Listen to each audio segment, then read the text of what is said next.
Might as well. Good to go.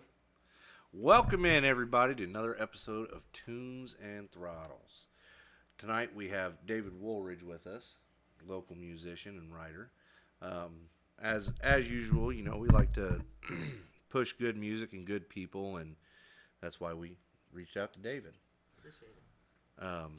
We got to meet David for the first time, was that 2 months ago? It was in November. November? Yeah. Yep. At one of Jack's open, well, not open mic, but... Yeah, they're the, he calls them the songwriter series. Songwriter series? Yeah, so I think that's the word he uses. Well, I know we had a blast. I wish we'd been able to show up earlier than we did to catch everybody. But, you know, we got quite a few good artists booked for the podcast from that. Nice. So, you know, you being one of them, obviously. Well, Dave, do you want to start off with a song? Sure. All right. This one's called Johnny and Mary. Let's get that recorded.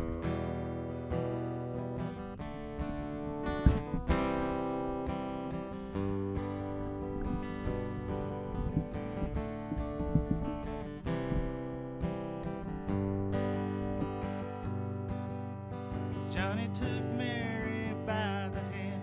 Said, Mary, won't you make me a happy man? Say you'll marry me come next spring. I don't have much to offer you, just a willing heart and a love that's true.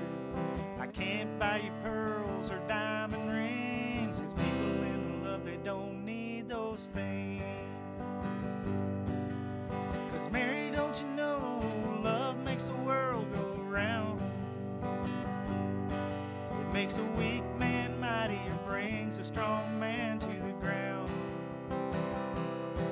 And Mary, don't you know that I would do anything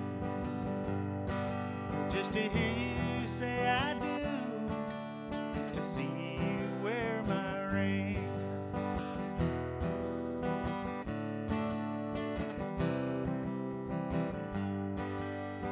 Mary took Johnny by the hand. She said, I don't want to hurt you, please understand. I can't marry you for love alone. You see, I was born poor and I've lived that way, and I promised myself I'd get out someday. I'm leaving this town just as soon as I can. I'm gonna marry me a wealthy man.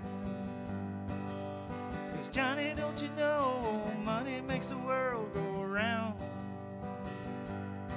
It makes a weak man mighty, it brings a strong man to the ground. And Johnny, don't you know that I would give anything if you could give me what I need? I'd gladly wear your ring.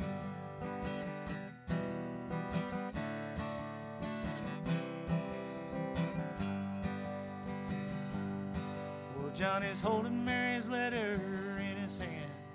A little too late, he's a married man.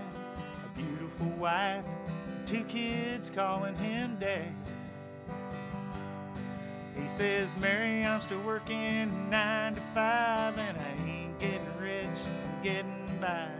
My wife don't have pearls or diamond rings, but people in love, they don't need those things.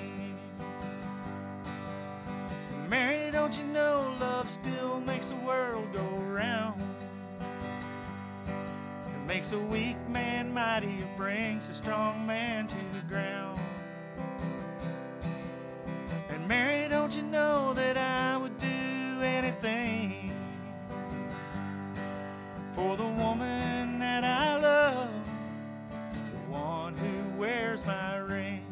Well, she's a woman that I love, and she gladly wears my ring.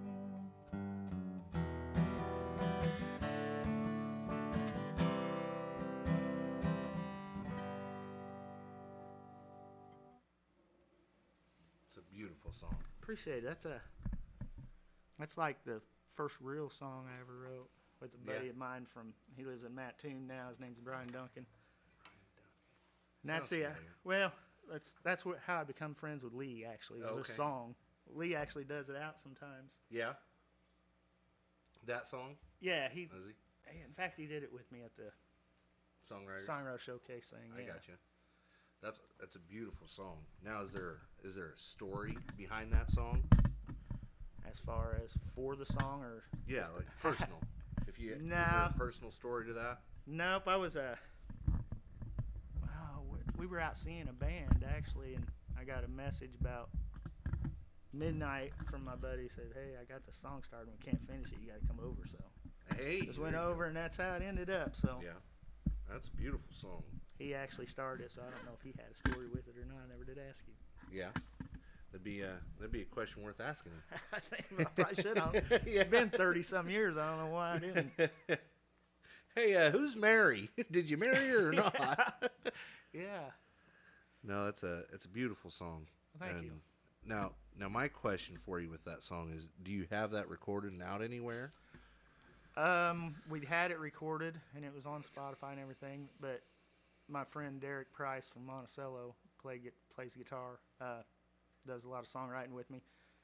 He had put it on in his name, and then he got left wherever it was through, so the CD kind of disappeared. I've been trying to get the files from it and get it back on. Yeah, well, that's not a bad idea. Yeah, because that's actually a lot of people's favorite song that I do. So. Yeah. Is it your favorite though? Nah. Used to be at one time, but I played it so much I'm kind of... Yeah. A lot of times I forget how to play it, well, that's which I almost did then too. Watermelon Crawl. They asked him, he said, if you just remember, whatever song you put out, that may be the song you have to play every day for the rest of your life. He goes, now don't get me wrong, Watermelon Crawl is a good song. He goes, it paid a lot of bills, put my kids through college. He goes, but I don't like playing. Yeah. It just gets, I don't know how, it just gets stagnant or something to you. Yeah. So. Well, and don't get me wrong, everybody has different play set kind of as they go throughout the years, but when you're stuck with everybody wants to hear that one song, you don't want to disappoint your fans and not play it. Right. So. Yeah. And like I say, if Jack's in the audience, his fiance Jody, I gotta play it, or she starts getting louder and louder. Play it. Hey. That reminds me of going and went and seen Joe Diffie when I was younger. They had him at the Windsor Harvest Picnic, right? And he's playing, and all night, this old lady sitting up front just screams, "Prop me up beside the jukebox!" And after every song, she screamed it louder and louder and louder. He didn't play it the whole night. And as she's leaving, she's going by us in her little rascal. All I came here to listen to was "Prop Me Up Beside the Jukebox." He wouldn't even play the song. That's the only thing I came here to listen to. Well, probably because you bugged him about it so damn much. Yeah. But that's a good thing that when you got who's in the room watching you, you know what they want to listen to. Right. And a lot of these younger artists that are still getting into it and trying to learn how to read a crowd and react to a crowd. Have you ever had somebody in the crowd just tick you off?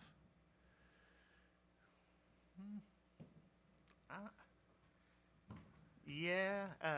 We played one time, and the guy sits down in the front row, and they weren't there for the music. It was an afternoon show too. I got so you. We was background noise anyway, but yeah. He starts playing videos on his phone, and his buddies him all laughing. They're right in the front row. Yeah. I can't hear myself over there. I'm like, dude, really? If you don't want to listen, that's fine. But yeah, but don't be rude. Yeah. So I think that's about the only problem I've ever didn't had. have somebody asking you if you supported Mexican skaters. Well, we had a guy on here, Noah Daniel, and he was telling us a story about how he had a guy in between. He was taking a break, getting a drink, and he was just on him about just trying to pick a fight, trying to get a fight going. And he said finally his buddies and the guy that ran the place grabbed him and threw him out. I was like, man, that's got to be tough. Yeah, yeah. I don't know how I'm pretty easygoing guy, but I don't know that I'd be able to do that. Yeah, I'm real easy going too. Just do the best you can, but Yeah. No, that's absolutely. So what got you into playing music? just something that that I grew up around, and me and my dad played. My uncles, Yeah. they were bluegrassers. Oh, okay. So I grew up in the '70s, going to the Bill Monroe bluegrass circuit. Yeah. They played Bill Monroe and everybody like that. So Okay. that's kind of how. And That's it's just what always been, yeah. And then kind of just one of my uncles was a songwriter, so that's what I wanted to do even more than play. then play was right. Yeah. Yeah. No, that makes sense. You get some people that they say they had something happen in their life and turned into it, but like you grow up in it. It's kind of hard not to want to do that. Right.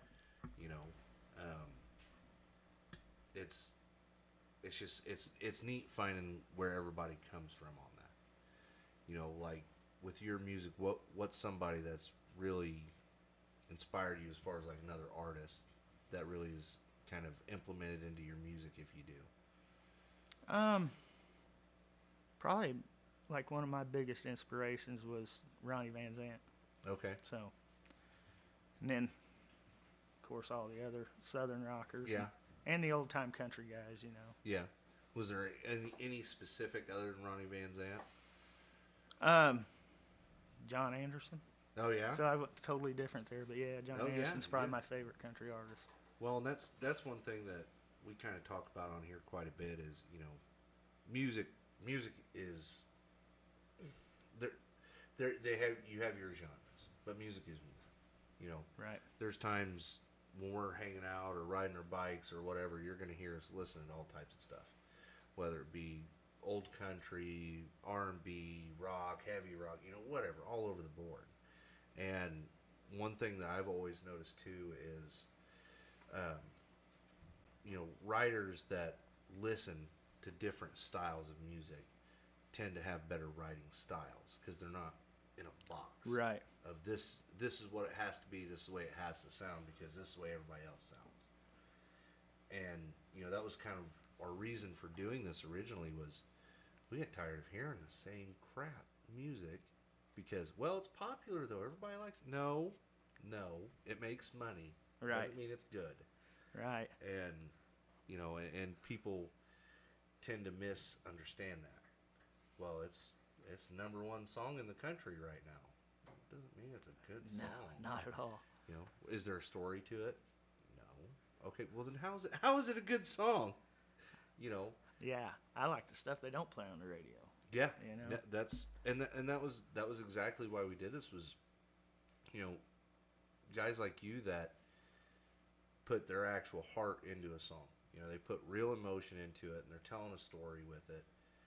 And some of them, don't get me wrong, I'm sure you might even have some songs that don't really have any meaning to them, but they're fun to play or whatever. Right. That's still fine. But when every song is about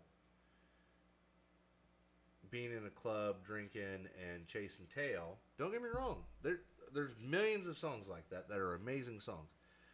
But when there's no emotion to it because it's catchy phrase after catchy phrase, it doesn't mean anything. Right. We wanted to get people that, like you, that write music from the heart and actually put, artistry into the music. Because outside of, what's music outside of that? There's really nothing to it then. Right. And these guys are making millions upon millions of dollars and people are hearing this stuff and it's just not all of it. Don't get me wrong, there's some really good stuff out there still. But a lot of mainstream music, it's hard to stick to anymore. Oh yeah. Yeah, I have people all the time like if they don't know me like, well, what type of music do you play? I don't know what you mean. Yeah. Are you country? I don't know. I don't know if I'm really country or not. But. Well, and that was something we did for a little while too. Was we'd have the artists, and they. So what do you consider yourself as far as genre goes? And most like you are, I don't really know. Some of them are pretty straightforward. I'm a country artist or Southern rock, whatever. And some of them like, well, some people put me in this category or that category, but I don't really know. So by the end of the show, we'd be like, you know what, this is a perfect category, and just make something up. Right. You know, like what was Noah Daniels that we told him he was? I believe that was sad cowboy music or something. I think no, his was it was Rocky Mountain sad cowboy Yeah. music. that's what we called it. Because I mean, he does. He's got some great stuff. That's funny you said that because I always tell people that Jack Daniels Arkansas swamp music. There you go. He's got a sound of his own, man. And he does. You know? I mean, and you call it swamp music. That you know, because some of those songs you get that chill. Oh yeah. You know, and he is. Yeah, I love it. He's an amazing songwriter too, and I'm really glad that he's starting to put this group, not really a group, but you know, getting everybody together and kind of feed off of each other and start building together. And I hope he continues doing it. Yeah, I think he will. You know, I think he's hitting his stride. So yeah, absolutely. I know he played at State Fair last year. I know he said something about trying to do it again this year. Yeah, hope he does. So that brings us to another question for you: is what would be? And it's kind of a two-parter, because we always ask, you know, what's your favorite place you've ever played?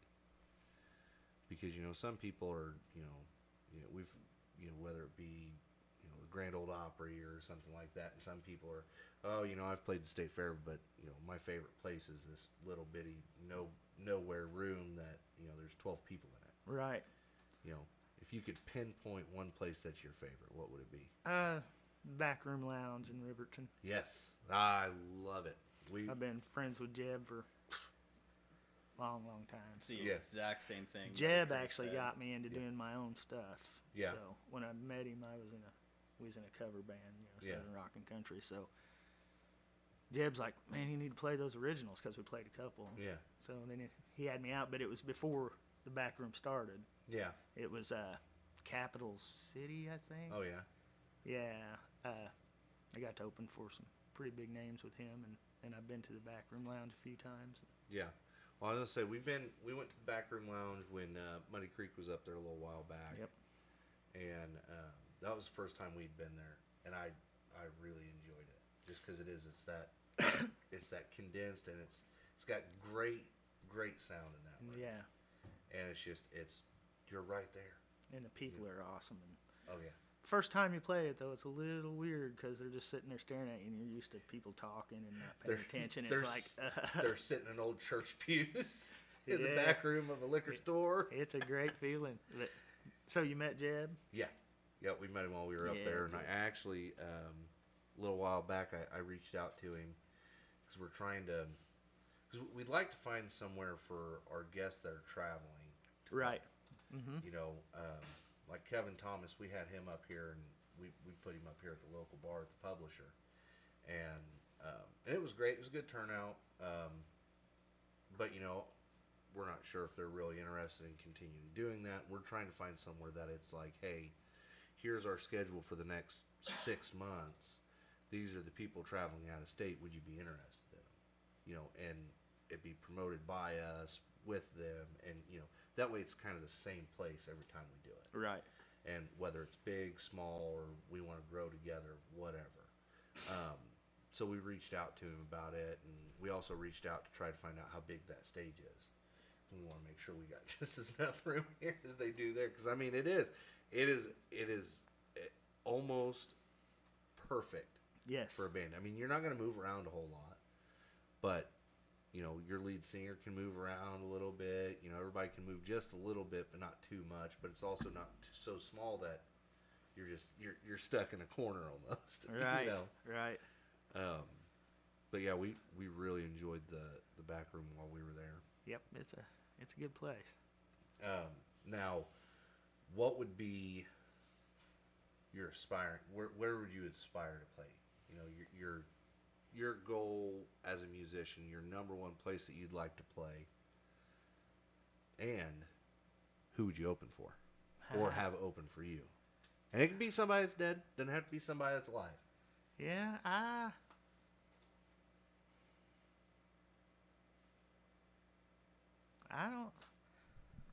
Maybe maybe Eddie's Attic. That looks like a cool place.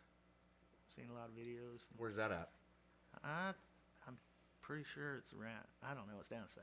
Is it? I've just seen videos. Videos of it? Yeah. It just looks like a cool place, and maybe open for Charlie Starr or something Yeah. on his solo stuff. Yeah. Why Charlie Starr specifically?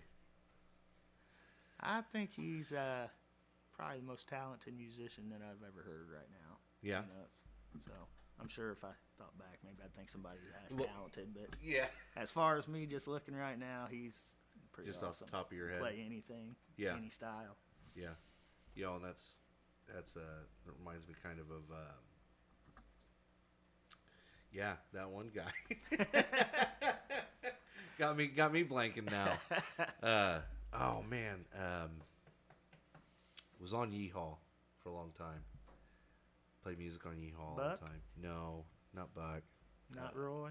Roy Clark. Clark. Oh yeah, You know, guitar picker. But he could play anything. Anything, right? He could play any style, anything, and he could sing. Mm-hmm. You know, and my favorite story of all time is when they had a reporter asking Jimi Hendrix questions and asked him, "What's it like being the greatest guitar player of all time?" He goes, "I don't know. Ask Roy Clark." That's awesome. And because he could pick like no other. I had to made Roy proud. Oh yeah, I'm Yeah, sure it man. did. You know, and right now, I mean, don't get me wrong. There's been some pickers come through the last 10, 15 years, but I've not ever seen anybody play like he did. Yeah. Ever. Yeah. You know. Shoot, I'm just a cowboy strummer. I learned enough to write a song, and then I was done with that. That's still better than I can do. I still ain't ever figured it out. Like, I tried. You been playing that long? You don't play any leads? Nope. How long have you been playing the guitar? Let's see. So it'd be 35 years. 35 years. Yeah, probably. Been strumming for 35 years. Yeah. So did you learn on your own, or did you Pretty much. Yeah. I mean, I'm sure you had a little bit of help. Yeah. You know. If you should show me this, and they'd show me that. And Yeah. I couldn't play it, so I'd go back to strumming. There you go. Yeah. No, I understand that. I can barely get my hands to do the chords. Yeah. So when I was younger, I'd always mess with the guitar and try to play something. And, oh, well, that sounds like something. And my dad'd be like, "That's not right, though." I'm like, "It's as right as I'm gonna get it." So, It's my right. yeah. I've heard him play a half-ass version of "Smoke on the Water" more times than I could count. You know what? I don't think I could anymore. I don't remember it. I don't. He asked me when I got here today. He goes, "Hey, are you gonna keep picking on that Breed Love I let you use to learn?" And I said, "No, I think I'm done." He goes, "What?" I said, "I haven't picked it up in months." I said, "I got so far and I got busy and after I left to go get everything else, I was sitting there thinking, man, picked up the signing guitar and I was like, I don't even remember how to do what I learned, so that was kind of a waste of time." Yeah, it's I don't know how I stuck with it either, because I never really stuck with anything, I don't think. Yeah. Well, and I wish I would have learned it when I was younger, because it is nice. It would be nice to be able to just pick up and strum, Yeah. and actually make it sound like something. Well, yeah, I mean, you can sit around and strum any song and sing and good time. Yeah. Keep you occupied. Yeah. No, that's a good one. We haven't asked that question for a long time. Is if you were just to sit on your porch, perfect evening, right? Sitting out on your front porch watching the weather, what would you play?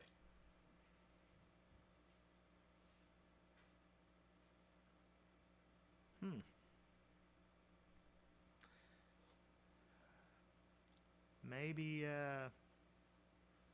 One Horse Town. One Horse Town? Yeah, I sit around the living room and play that every now and then. Yeah. So if I'm just sitting out playing stuff, I usually start with a couple of Blackberry Smoke songs I know, and then Just go from there. and then I remember something I knew years ago and try to play it, and I get halfway through, and it's like I can't remember it. So Hey. back when we did covers all the time. But it's, I mean, you forget that stuff. You don't do it for a while. Yeah. You know. Yeah, I know. My dad, he was like that. Still is. But when we were younger, on Sundays especially, we'd wake up to Dad playing the guitar. And he'd have something playing over the computer, and he'd be sitting there playing along with it, and then you hear it pause and go back, and pause and go back, and pause and go back. What are you doing? I can't figure this out. Give me a minute. Yeah. But, you know, and it's neat that you said that it's, you know, the Blackberry Smoke music, you know, because they're somewhat local band still. You know, they still play, well, they play pretty local regularly anyway. And it's kind of one of those things where if you know who Blackberry Smoke is, you know who they are. If you don't, you've never heard of them. Right.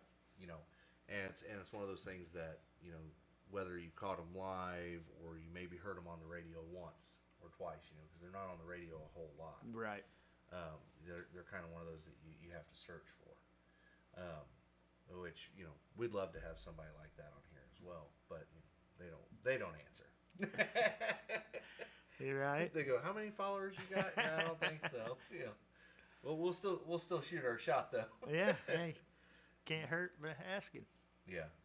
So how did you find Blackberry Smoke?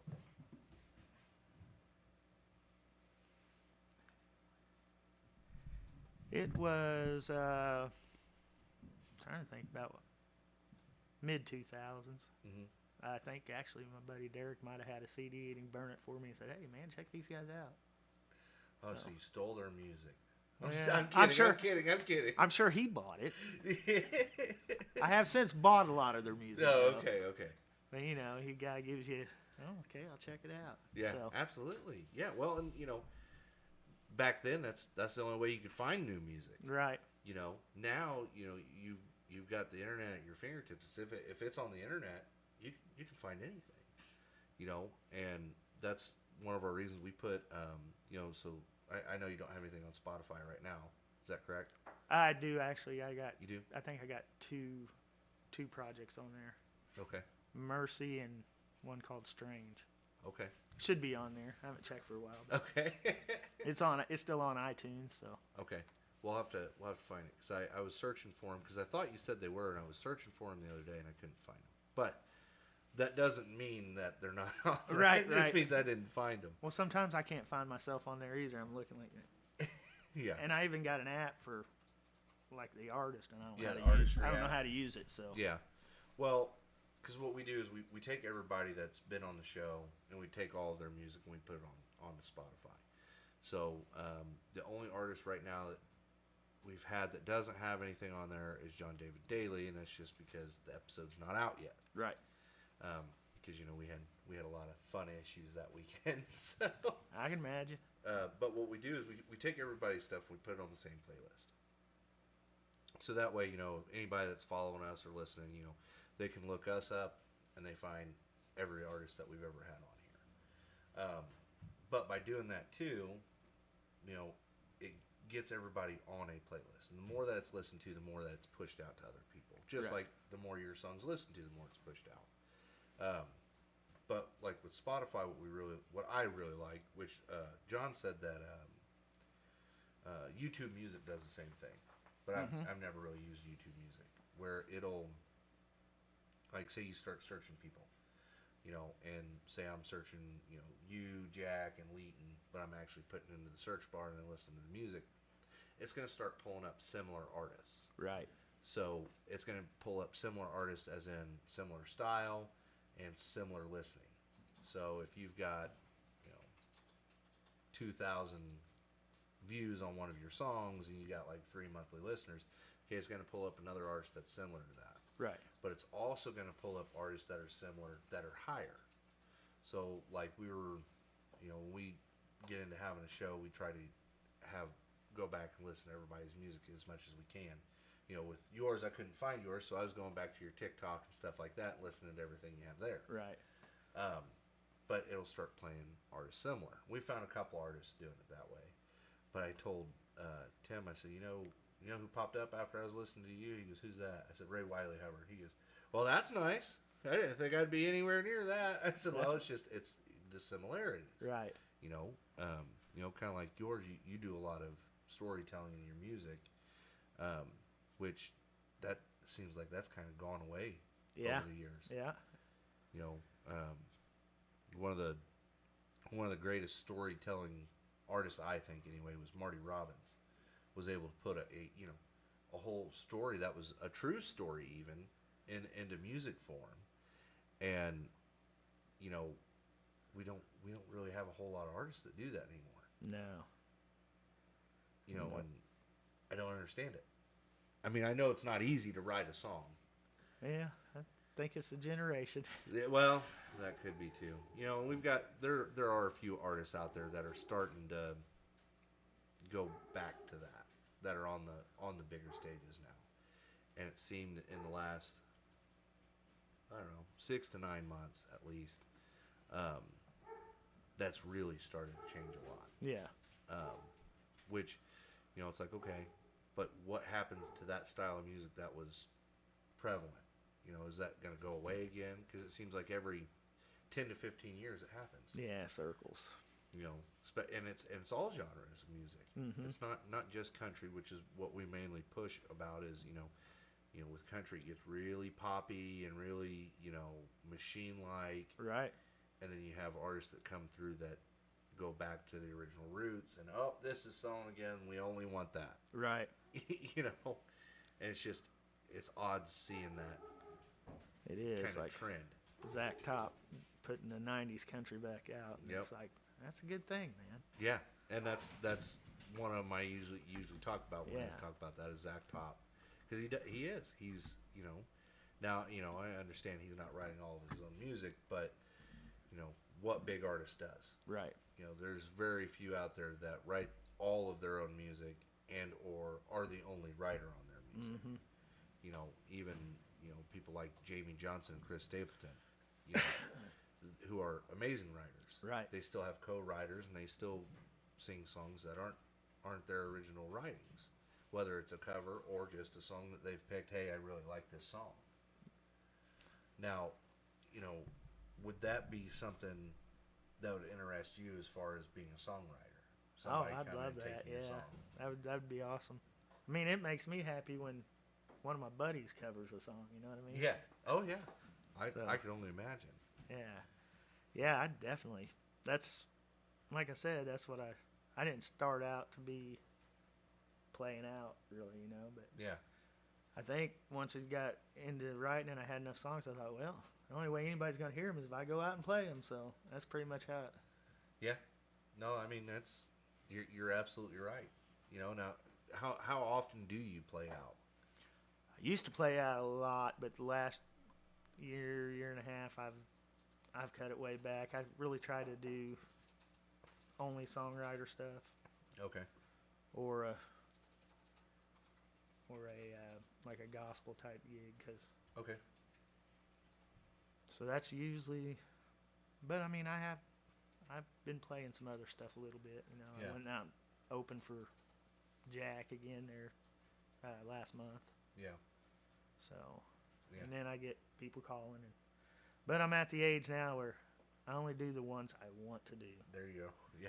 If I played a bar or something before and it wasn't a good experience, I'd probably tell them no. Yeah. So We had a guy. He told us. He said that what he does to places like that he just doesn't want to go back to. He says, I don't tell them no because I don't like turning people down. He says, but what I do is I tell them an outrageous price, and if they say yes, I'll do it because then it's worth my time. Right. Right. And if they say no, then I just don't have to go back there.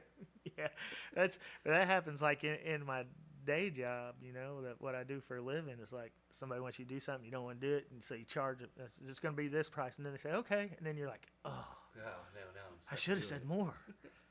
What do you do for a living outside of music? Flooring installing. Oh, you do flooring Yeah. installing? Oh, man.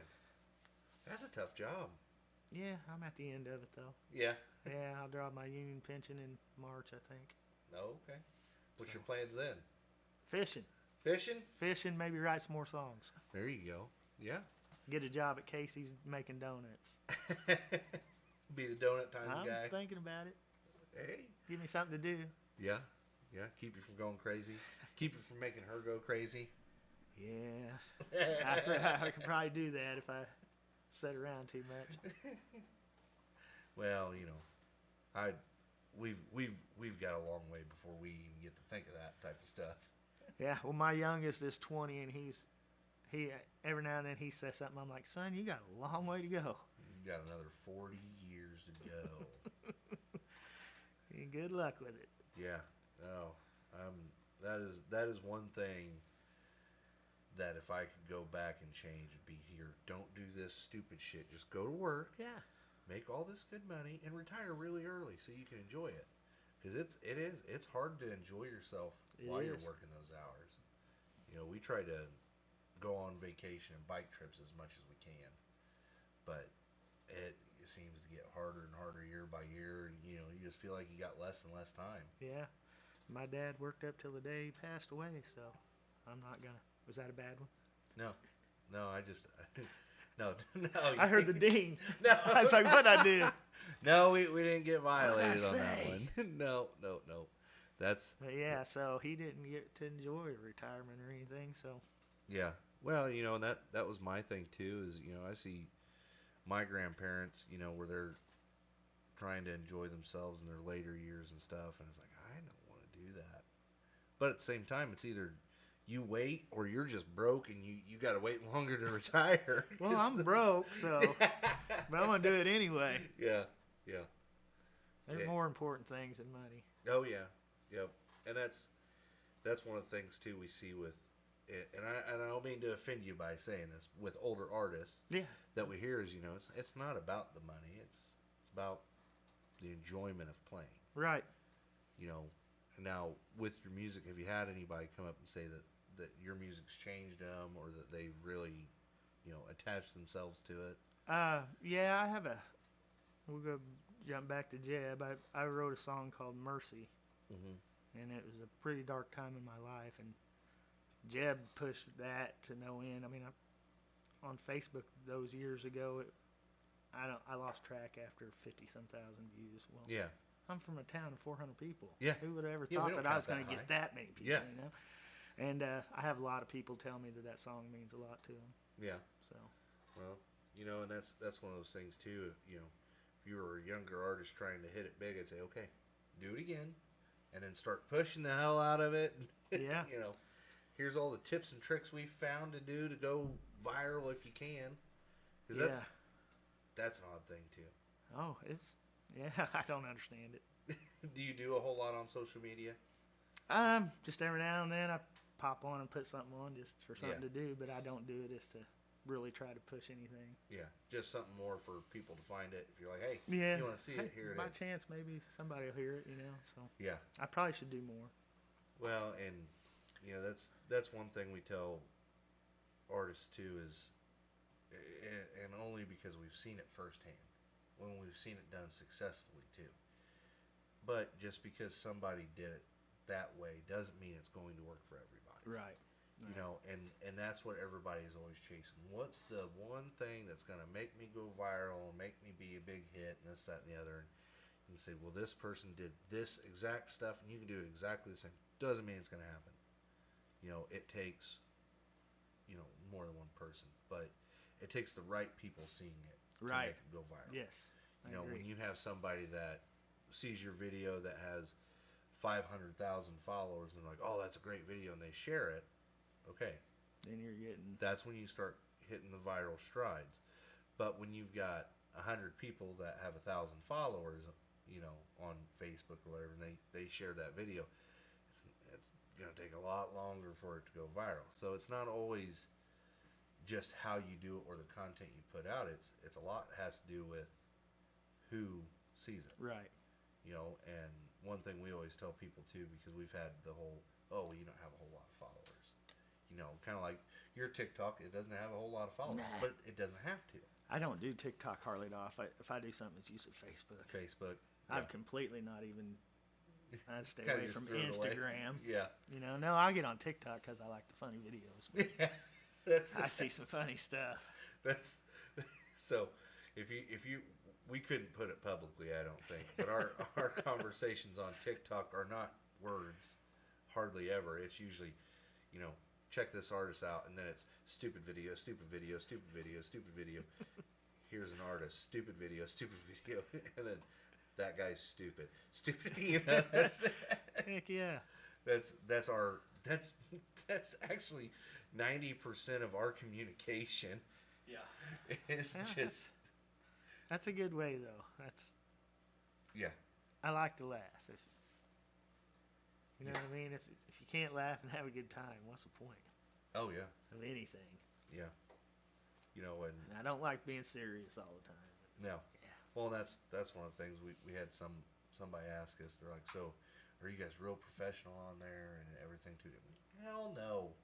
Come here, be yourself. That's the whole point of it. We don't want a persona that you put on stage. We want who you are as a person. Because to me, a musician is only as good as their personality. Right. And if your personality is fake and bullshit, sooner or later it's going to be found out. Oh yeah. And then everything you make from there doesn't mean anything.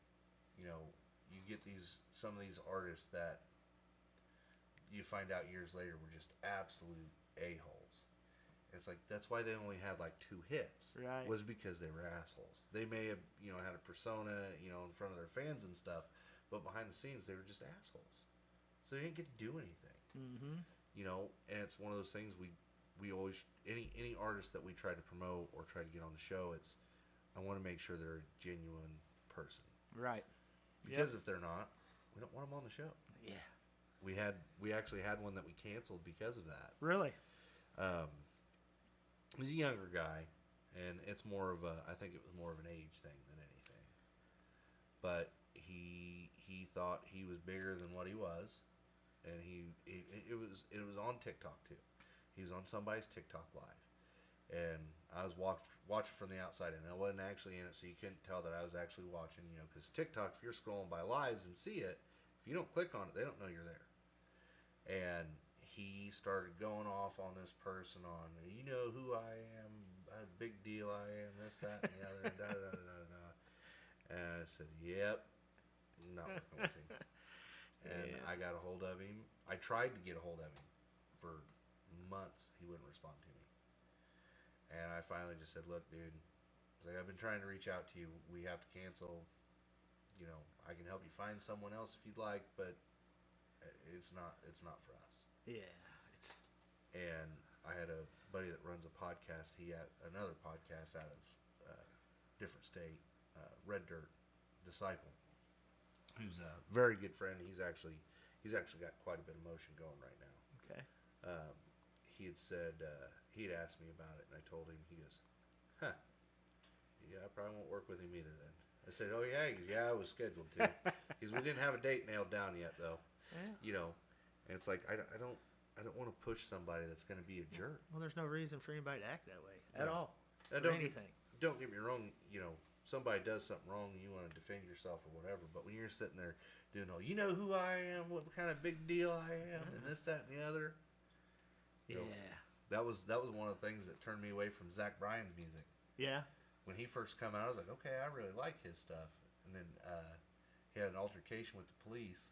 His girlfriend got pulled over for speeding or something, and he pulled up in his truck and told him to let her go, and they wouldn't do it. He goes, you know who I am? This, that. And I was like, oh, You there telling it me he was is. a superstar or something? Yeah. I'm a star. Yeah, George Jones may have argued and fought with the cops, but he didn't say, you know who I am.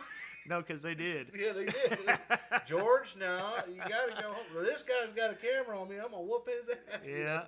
Oh, yeah. I'd say George earned all his. Yeah. So. They call him No Show Jones for a reason. I love that song. Yeah. And that's the thing, too, that I kind of go back and forth with some of these younger artists that are big right now, where they're getting in trouble for stuff and this, that, and the other. It's like, everybody's saying their music shouldn't be out, all this, that, and the other. But, these big guys that everybody loves, they did the same shit, Oh, yeah. if not worse. Right. And later on, they were loved because of it, and it's just, it's funny how music industry is so big and people don't realize it. Oh yeah. You know, because a lot of people, they're local artists, so they just do covers. It's like, no. What do you mean? Most local artists have all their own music. They do covers to get you interested in listening to their music. We do covers because we have to. Yeah. Well, there's some people that just won't do it. Yeah. Well, You know, Tim Crosby, he's one of them. really? If you ever go watch Tim Crosby play, you won't hear a cover unless it's really requested by someone he likes and he likes the song. He doesn't do covers. He will play his own music the whole time. There's times whenever I'm playing and it hits me. Hey, I haven't done this song for a while, and it's a cover song. I just want to have a little fun. So we're gonna do this one. Yeah, absolutely. You know, I mean, I don't play it like the original artist or anything, but you don't try to sound like them. well, no, I don't think I can most of them. So Well, you know, that's one thing we've always talked about with you know, cover artists. It's like, it's one thing to cover a song. It's another to just try to remake the song. You know, if you're trying to make it exactly the same, you're not doing anything. no, You know, not at all. that's what tribute bands do. And there's nothing wrong with tribute bands by any means. But it's, you know, you're less likely, well, I don't know anymore. I would say you're less likely to go viral sounding exactly like somebody else. But we've also seen that happen too. Right. I don't remember what the guy's name is, but he does he covers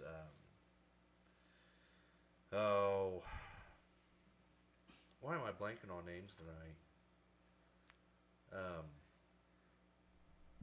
Conway Twitty. I Conway. could say, but we'd get in trouble. Hey now, watch it. Yeah, Conway. He does Conway covers, and I mean, he sounds just like Conway Twitty, and he went viral because of it. But he's never done anything else.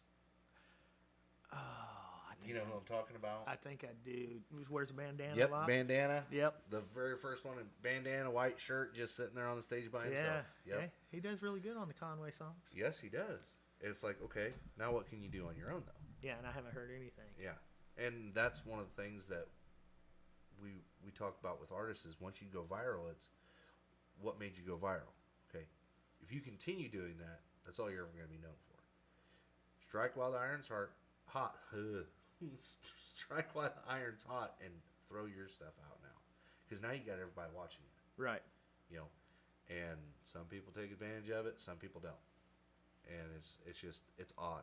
You know, because like I said, you said you don't do a whole lot on social media. You know, and anymore, if you were trying to be, you know, the next big artist or something like that, it's where you got to be. Yeah. Well, if I was 20, I'd probably be hitting it hard. Yeah. Well, you know, because it's from what we've seen and what we've talked with anybody in the industry, it's you have to have both. You have to be playing out quite a bit, and you have to have a following. Mm-hmm. Because these labels and stuff, they're not building artists anymore. Right. They want a pre-made artist that all they have to do is, here's some money, go play where we want you to. Right. Here's some music that we want you to play. And here's some acting classes because we want you to act a certain way. Right. You know, and it's not about, oh well, I'm an amazing writer. They're going to hear my song and they're going to love it. They're going to hear your song and they're going to say, hey, somebody write something similar to it. Right. You know, or maybe let's just buy it. Yeah, Nashville robots. Yeah. It's pretty much what they are. I mean, you know, everything sounds the same. And Yep. And those that don't either are demonized for it, because, well, that's not right, that's not what's playing now, or they have to do it on their own. right. You know, and what people, like I said, people don't understand, it costs a lot of money. It sure does. And they're like, well, why don't you just go record a song? It's like, do you know how much it costs to record a song? Right. You know, if you find somebody like us that's like, we have the equipment, come play and do what you want, and maybe we can figure out how to make it sound as the way you want it to, you know, and do it for cheap or nothing, you know, you got a good spot. But if it's going somewhere professionally and having it done, you know, you're $1,500 a song. Oh, Minimum. yeah. Minimum. I don't know that I've heard anybody that does it for less. No, I know of guys who they paid $5+ grand for 3-song demo. I mean, that's a lot of money. Yeah, and that's a timed thing too. Once your time's up, your time's up. Yeah. You want to redo that song because you didn't get it right? It didn't sound quite right. There's another $5 grand. Yeah. You know, It's crazy. and everybody's trying to find a way around it. You know. Now, when you recorded your music, how did you go about it? My son, Yeah. he went to Parkland, Okay.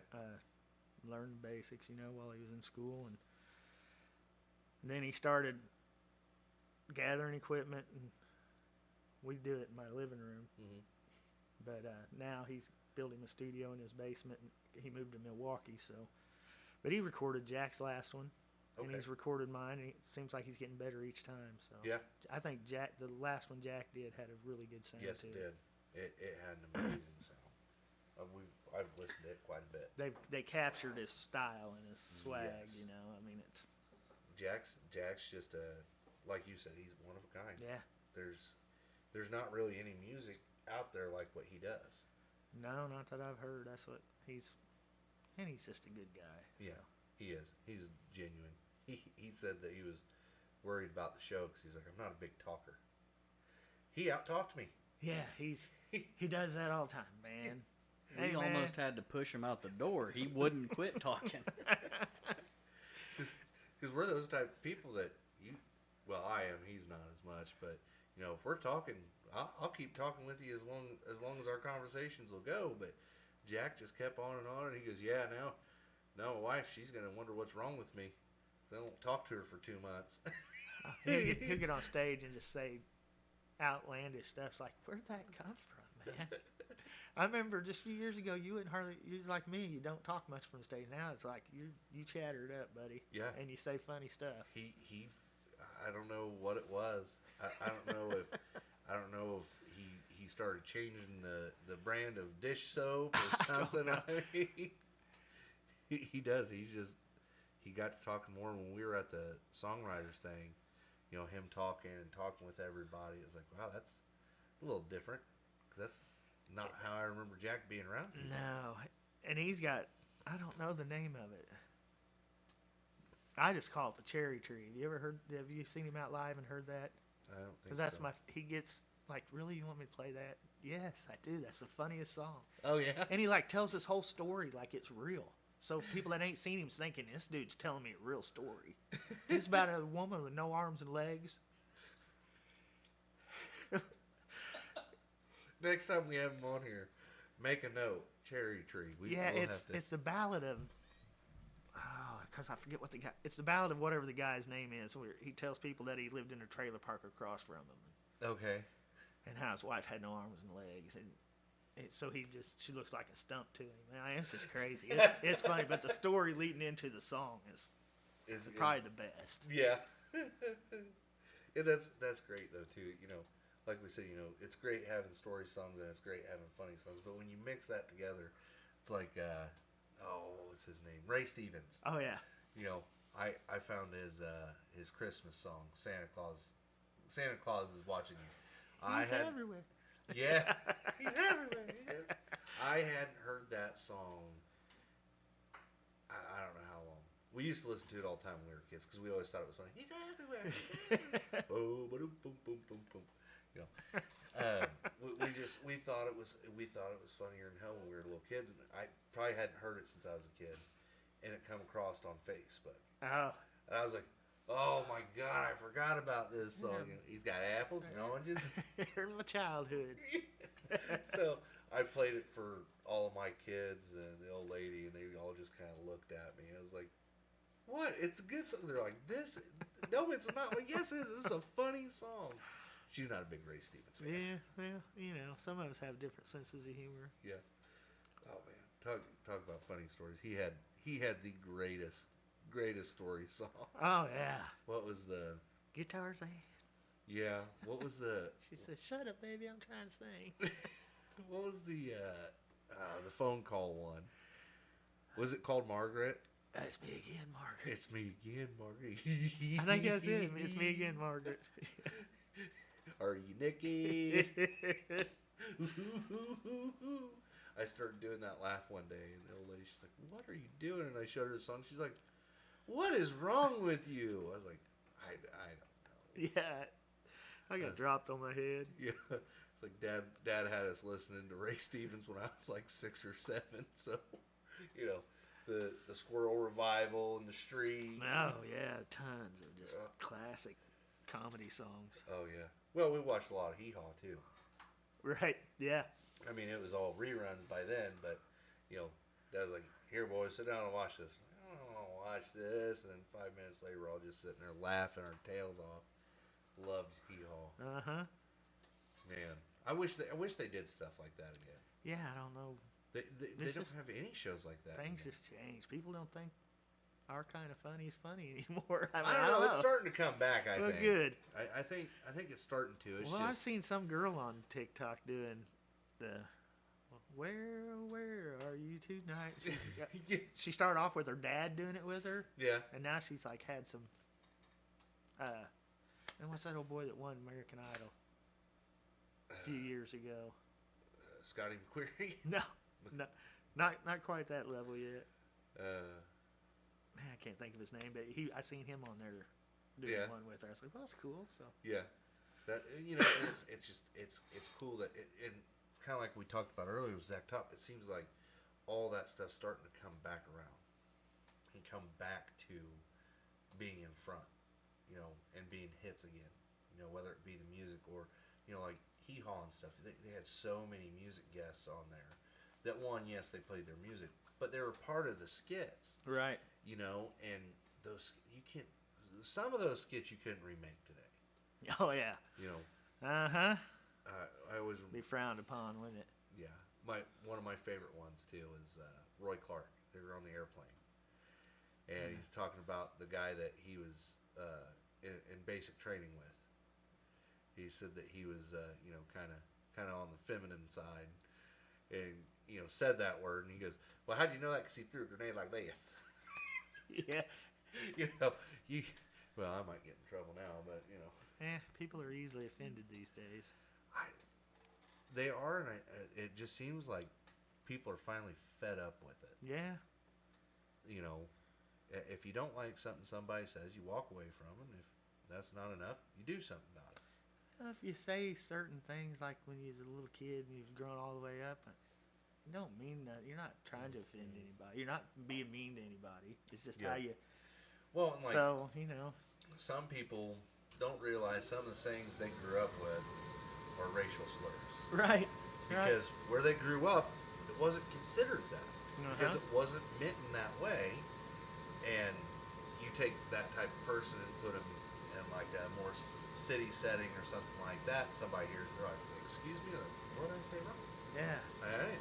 No harm. I didn't That's mean what nothing. this really means. Oh, well, that's not what we used it for, you know? It's going to be a hard habit to break after all those years, too. Yeah. I guess the furnace wanted to talk a little bit. That's all right. Yeah, I forgot about that. Yeah. I meant to crank the heat before the show. It's supposed to be cold in this house. Can you ask that woman upstairs? Yeah, I think she has the say on that, don't she? What's what are your plans for your music in the future? Do you have it? I'm just going to keep on doing what I do. I don't know. Someday I imagine I'll just quit, but I'm going to just do whatever shows I want, not do the ones. Yeah. But, Just pick you know, and choose 'cause- where and when. Yeah, I mean, I waited really to start playing out and stuff till the kids were getting older. Yeah. I mean, I started playing out when my youngest one was little, but I was still home with him a lot, you know, so I didn't want to be gone every weekend. And so once that happened and I got divorced, then I started Oh, so playing out again. when you got happy, you started playing out. Most definitely. Why? You know why divorces are so expensive? Because they're worth it. That's true. I've had one or two. Yeah. See, that's one of the things I said. You know, I love country music growing up, but I think I lived too close to it for too long. Well, a lot of times too, if I write a song, you can't just write a song if you're divorced. Yeah. If it has any kind of depressive meaning or anything. Did you write that about your ex-wife? No, I've been divorced for 10 years. I don't write about her. You know, it's just. Did it say "Shut up, bitch, give me my dog back"? No, then it's not about Yeah, her. I mean, every song I write, Yeah. I mean, Doesn't mean they're connected to them. Right. It's just, yeah, and you know, to that, a lot of people mistake the whole, you know, it's not about her, it's about the feeling itself. right. That got you, you know, being in that feeling and in that space may have got you to write the song, but it's not about them directly. You know? Yeah, sometimes you want to write a fictional song about a man or woman that's got nothing to do with the Yeah. ex, you know? But the thing is you know the feeling because you Right. had the feeling. So it's like, yeah, the feeling may have come from the bullshit that I went through, but not the song's not about that person. Exactly. You know, where John David Daly's song was, which you guys will see it when it's live on YouTube here when we get it finished. What was that one called? I'm trying to think of what it was called. Something about sleeping in a coffin or something like that. Basically, he Pine Box. Yeah. Pretty sure. Pine box. That's what it was. He had to be in a pine box before he could ever sleep next to her again. And he Nice. said, he goes, "This song's about my ex-wife." He goes, "I'm pretty sure she knows it. You know, she's gotten over it." Yeah, yeah. You know, and you know it's just it's funny how music can go from being a love song to a breakup song or whatever, and the song not actually change, just your feelings, you know, and that song just hits the right way for it. Right. You know, like Keith Whitley's song. You know, I love the song to death. Don't Close Your Eyes. Everybody's like, "Oh, it's such a great love song." No, it's not.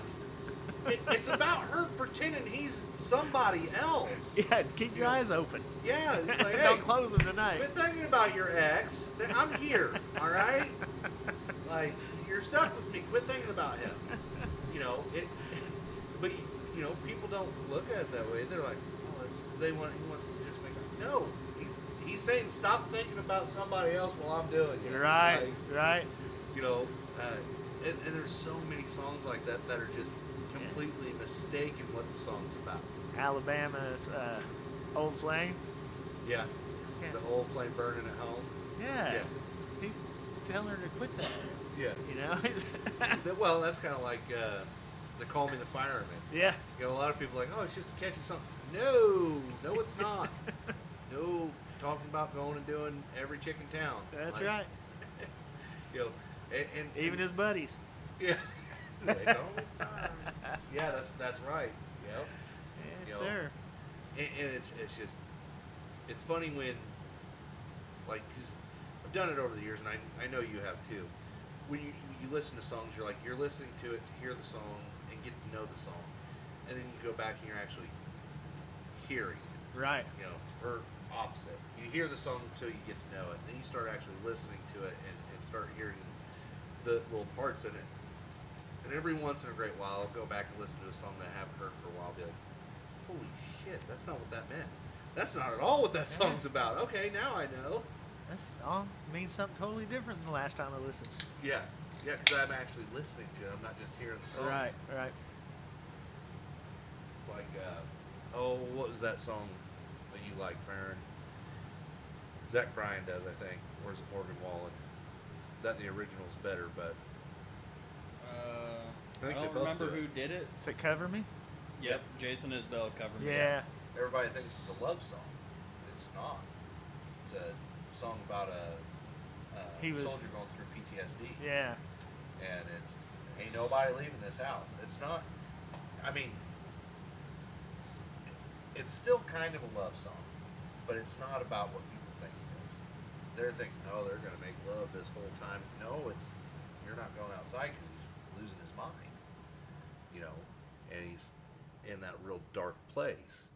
And some people I tell that to, they're like, you just ruined that song for me. It's like, I didn't ruin it. You just know the meaning behind it now. Sorry, I just thought you should know. Yeah. Kind of like I love how everybody sings to their kids when everybody always sings "You Are My Sunshine" to their kids. It's like, do you know what that song's about? Because if you did, you probably wouldn't sing it to them. They're like, don't tell me. Like, so if you didn't know, I'm going to tell you anyway. Right. I'm bad about that. Yeah, The old lady gets on me about that because I just random Did you write facts. a bunch of things for her? Yeah, well, that night I have random facts in my head about anything and everything, and sometimes it'll just pop in and be like, "Oh, did you know this?" And she'll be like, "Why do you know that?" No idea. And she thinks I could have went my lifetime without knowing it. Yes, and Yeah. I'm like, "Well, if I know it, you have to know it too." Yeah. Kind of like, do you know who the only artist to ever have a #1 hit after they died? Song was released after they died and had a #1 hit. I have no clue. It's "Sitting on the Dock of the Bay." Okay. That song was never actually finished. The whistling in it Uh-huh. was just filler while they were originally recording it because the song wasn't finished. And before they had the song finished, he died in a plane crash. So a few weeks after he died, the label went after the studio and said, "Hey, put that song out. We want it finished." He's like, "It's not finished. The words aren't even done. Finish what you have and put it out." And they did, and it hit #1. Interesting. I didn't no know clue. that until, I don't know, 4 or 5 months ago. Huh. And I looked into it. I was like, "There's no way." I thought he made that earlier in his career. I didn't know it was, right before he died. I was like, "Holy cow!" Wow, that's crazy. Yeah, I was like, "That's pretty neat." And then that got us looking into the different artists that had done that. But there was, what was it? Was it three artists altogether? Wasn't it? There was more than 3. The main one I remember, Janis Joplin had Yeah. a song that was already out before she passed, but it didn't hit #1 until after she passed. Yeah. Which was Bobby McGee. Yep. Yeah. It's like, man, that's wild. They didn't even get to see that. Right. Or, that part of their career. Which they both had #1s already, so, it is what it is. But it's like, man, Sitting on the Dock of the Bay was such a huge hit. And today still plays all the time, everywhere you go. You can still hear it. It's in movies, it's in TV shows. It's like it's wild that they never got to see the success of that song. Right. And did they think that song was even going to be successful? And that kind of brings me to our big questions that I always try to give everybody a little heads up on before they get here or when they're here to try to think about is, what's one of your songs that surprised you? Whether as good as it's done or as bad as it's done, whether it's live or... Well, it surprised me in an odd way because my mother liked it. Yeah, didn't think She's she like, would? "Dad, I think that might be one of my favorite ones you've written." I was like, "Are you serious?" Yeah, because it's called Me and My Tattoos. Oh, yeah? She goes to the cowboy church in Peeland, which I go with her sometimes. But I was standing there after church, and she got so mad at this lady. This little lady comes up and grabs my arms. Mm-hmm. She's like, "You're going to answer to Jesus one of these days about those." I just said, "Because he doesn't know I got him right now." I mean, you know. And I just laughed it off. My mom was mad, so I went home and I wrote that song, and she's like, "I love that song." I was like, "All right." Well, do you mind playing it for us? Yeah, I'll play it. Awesome. The old boy put them on me, told me they'd wash off. Yeah. They're He's- supposed to be scratch and sniff, too. But Man, if they were scratching, if you'd see all types of tattoos walking around. oh, shoot. What was it they said that Jeffrey Dahmer said tattoos taste bad? I never heard that I one. just heard it the other day. I was like, all right. Oh, that's great.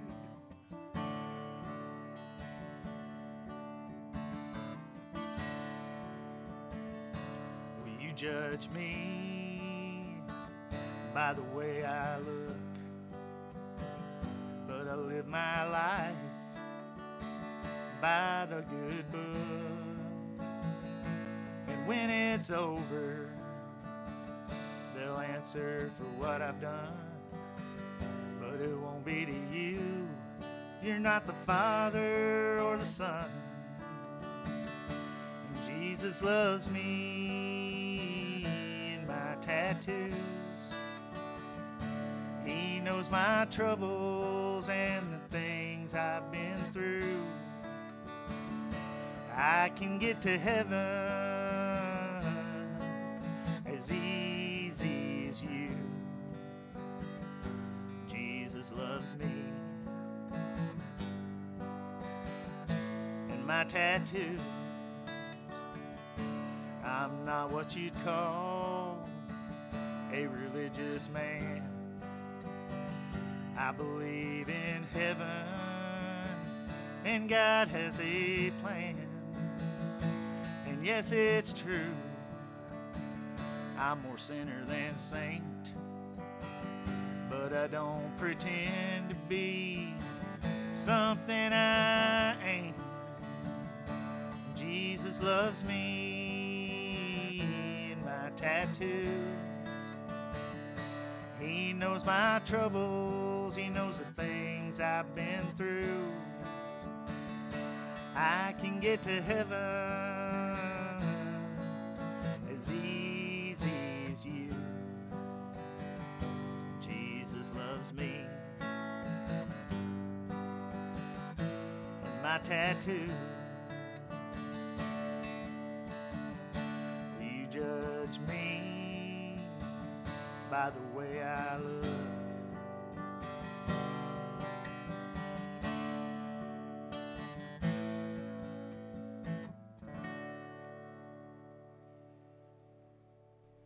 I could tell why it was her favorite.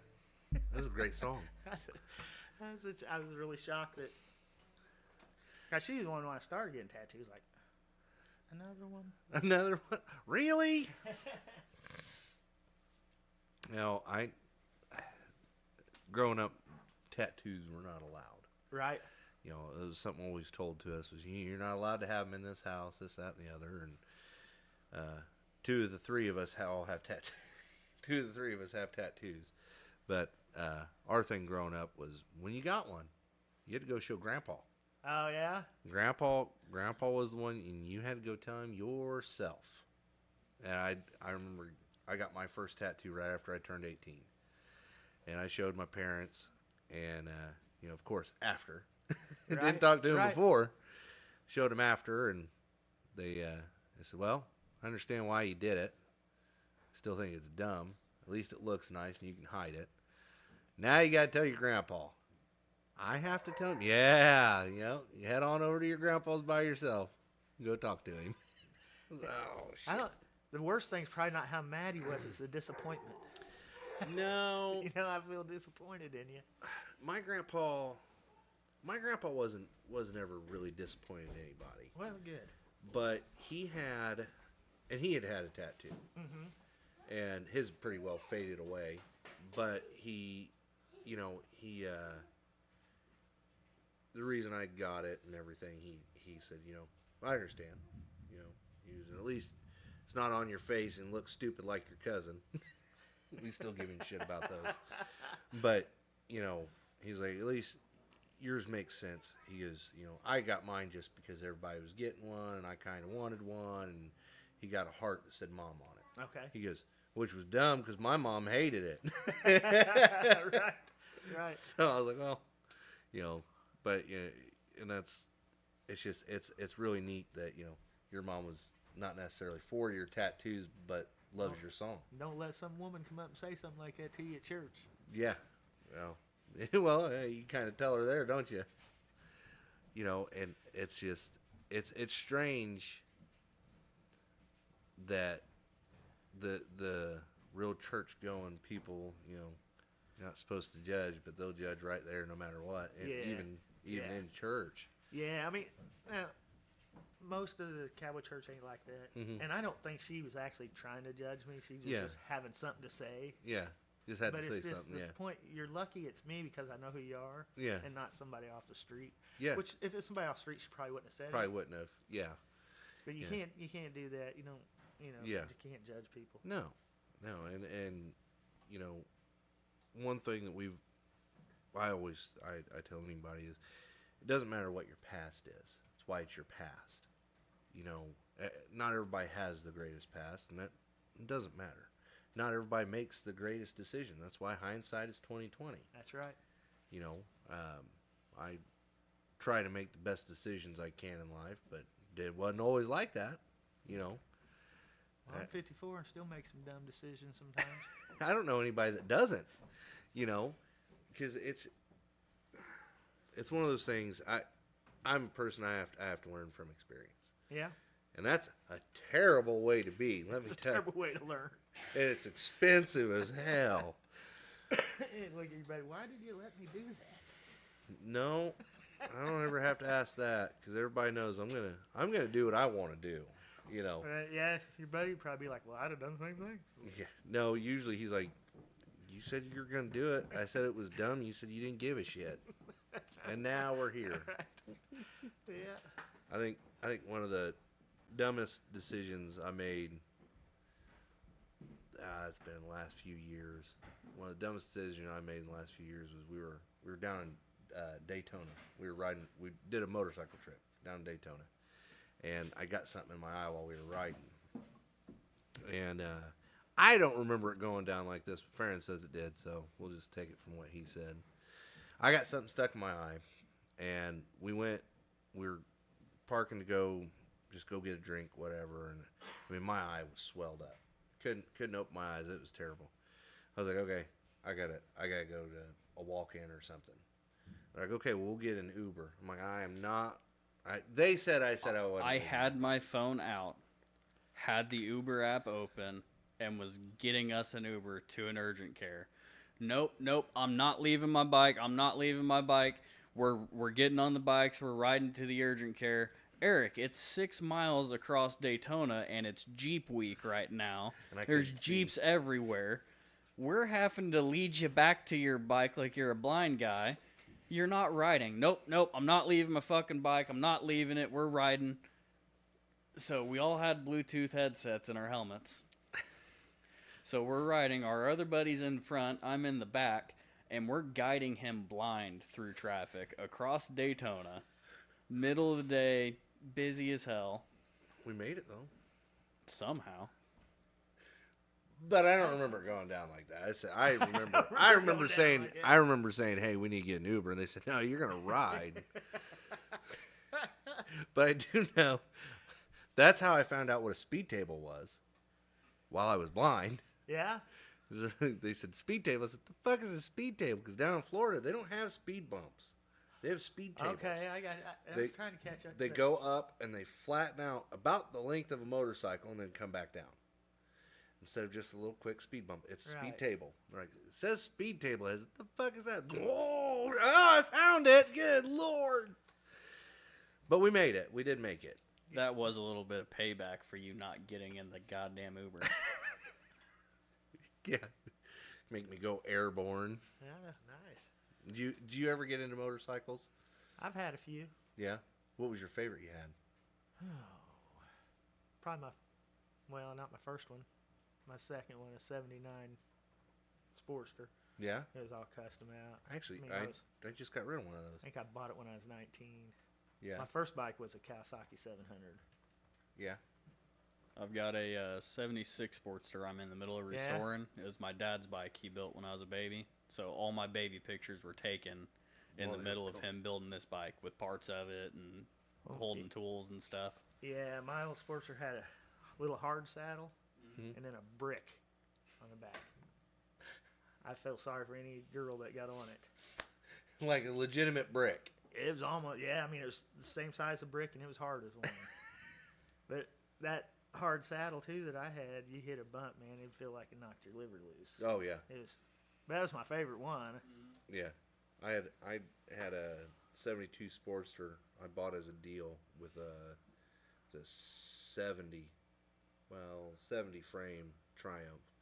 Bought them as a deal together, package deal, and put them back together, fixed them up, whatever. and I rode it for a little while, and I got rid of it. And I was like, I actually really enjoyed riding that bike. I kind of wish I didn't sell it because I really wanted to get the Triumph running right and actually ride it. And I never got out of town on it. Just couldn't. We put 2 different motors in it and something after something, and I was just like, you know what? I'm just done. I don't want to mess with this damn thing anymore. And I like the guys, when are you going to get a real bike? Because you're riding a sports race. Like, really, man? Yeah. This is a fun one to ride through town, actually. Yeah, yeah. Well, and that's the thing is that we've had all types of bikes between the two of us, and I've got a big bagger. I've got a Indian Pursuit. Oh, okay. That's the main one that I ride. But then we've got a 90 Shadow. That's her bike. It's 1100. But I love riding that little thing. It's so much fun. It's only 4 gears. Really? It's drag gears. That thing is fun to ride. Yeah. And I've got a 2000 Indian Chief. But we've between the two of us, we've had all types of bikes, and it's like I'm currently managing a fleet of motorcycles. yeah, he is.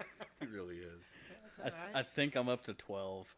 Nice. Not counting the motors that are either in something that's not a motorcycle currently or just sitting. The golf cart. Yeah, I've got another. I think it's a 78 Sportster. Yeah. That I cut up, bought a Harley Davidson golf cart, one of the old 3-wheel golf carts, and that Sportster motor's in the golf cart. Sweet. Yeah, total death trap. Well, that's what makes it fun, huh? Yeah. Do you ever go out playing while you're on the bike? No. No, you didn't try to make that happen. No, I think I might have had a couple while I played, but yeah. Never tried to take him to the show. Nah, it'd be hard strapping that on my back or something. Farron's talked about just building the case to Yeah. put on the back of one. Well, that would be cool. Having that as a sissy bar. I mean, I've had guitars that are like backpacks with the gig bags. I mean, I probably could have did it with that, but Yeah, that would have been comfortable though. yeah. Especially if you're, yeah. You know? You just get that pull from the top of that bag, man. That's worse than wearing a helmet. Oh yeah. I've got 2 old Triumph motors that I want to build choppers out of. One of them I want to build a music-themed bike, and for that I want the sissy bar to be a guitar case. That would be sweet. You gotta figure that out though. It's a lot of measuring and math, and he'll probably just say fuck it and throw something on there. Figure something out. Figure something out. But no, did you ever do a whole lot of riding, like touring, or just kind of local type riding? Yeah, just Clinton and back or something, Oh, I Champaign and back. Yeah, nothing super far. Yeah, No, I was never that diehard. Yeah. I mean, I liked it. It was fun. But even now that I'm older, it's just like, I would like to get another one, but I don't know how to ride it because now I'm going fishing. Ride it fishing. Yeah. Have you guys figured out how to snap all We've my got gear some on? buddies down in Florida we could set you up Yeah. with. Oh, yeah. Him and his wife load up on their, That's I think they've got a Dyna, and they'll load up with a cooler, their rods and everything, and go fishing. Sweet. Oh yeah. That's kind of one of the reasons I quit fishing. To ride? Yeah, it's like you gotta make a choice. You do. You have to choose something. My brother is always on me because he fishes all the time. He's like, why don't you ever go fishing with me? I'm like, if it's nice enough to fish, it's usually nice enough to be out on a bike. He goes, well, yeah. I'm like, go ride my bike. I love to ride. Yeah. That's kind of my therapy. Well, Music and motorcycles. That's it. I love it. not bad therapies. No, better than some of the alternatives. That's true. I've tried others. They're expensive and they can get you in trouble. Yes, sir. So what's one of your favorite songs that you've written? Mercy. Mercy? That's my favorite song I've written because it means the most to me, I think, because it's really personal. Kind of hits both points there. Yeah. On your favorite and means the most to you. Yeah. Yeah, it's just a good one for me, you know. Is there a story behind it? Yeah. I split up with my ex-wife, and my dad passed away just in months apart. So then, and I'm not a religious person because I don't like religion. Yeah. But I do have a relationship with Jesus, and Yeah. I was in a bad spot, and I was mad at him for stuff I did, you know. Yeah. That's it. Most everything happened, I brought on myself. Yeah. And, It's easier to blame somebody else, though. Oh yeah, but I had a lot of weird nights where I'd wake up, you know, and be like, "You gotta have mercy on me." And then one night, it's usually around 2:00 in the morning. I woke up and I had a guitar beside my bed, and I picked it up, and it took me about as long to write it as it did to play it and sing it. I had to start playing and singing something. So it's just real personal to me, I guess. If I remember right, it was Hank Sr. said if you could write it in 15 minutes, that means it's worth something. Yeah. A lot of ones that take a long time are really not that good. Yeah. Well, we've found that not just with music, but with making videos and shorts and stuff. The longer you spend on something, the more effort you put into it, sometimes the worse it is for you. Some of the things that you're just like, I'll throw it up, it ain't gonna do nothing because I didn't even try. That's where it is. Right. You know, when you don't overthink things. Do you mind playing Mercy for us? Sure, I'll play it.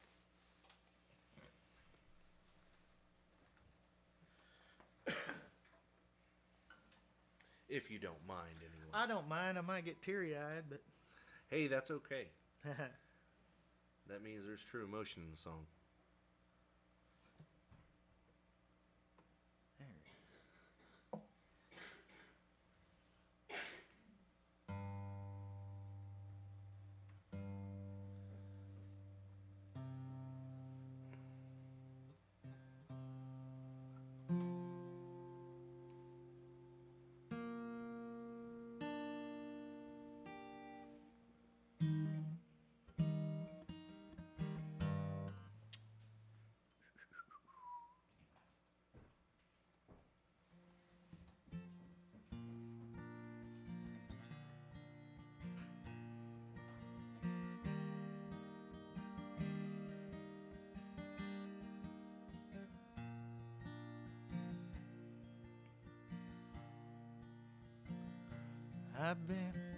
I've been fighting my demons, and these voices in my head, and I have seen monsters in my closet of dread. I've been running through the darkness. The wolf, he's stalking me. He tells me to take my own life, but that would never set me free. Jesus,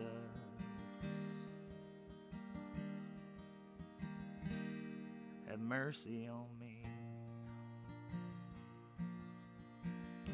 I've been haunted by some memories. Those ghosts won't give me any peace,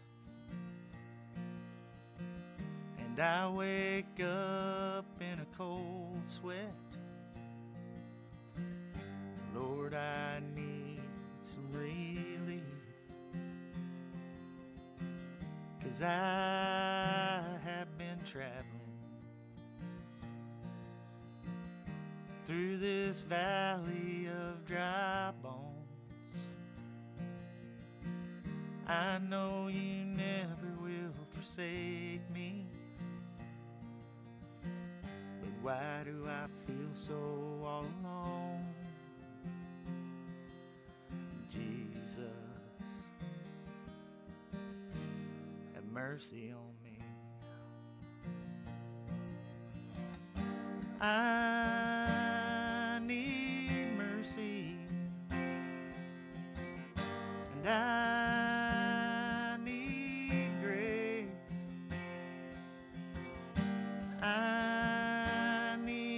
comfort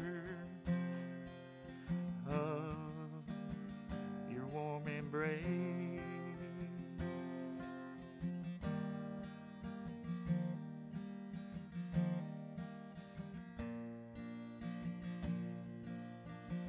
So, Father, here I am tonight, asking you to restore my soul, to cover me in your cleansing blood, to make a broken man whole. 'Cause I need strength to face the devil before my hope is gone, and I will live to fight another day. Oh, this battle will rage on. Jesus,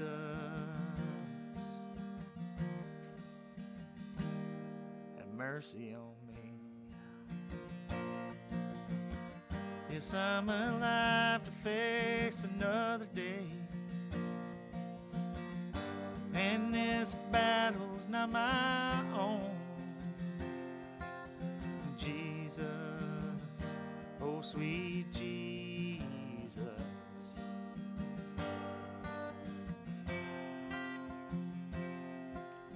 Jesus, have mercy on me.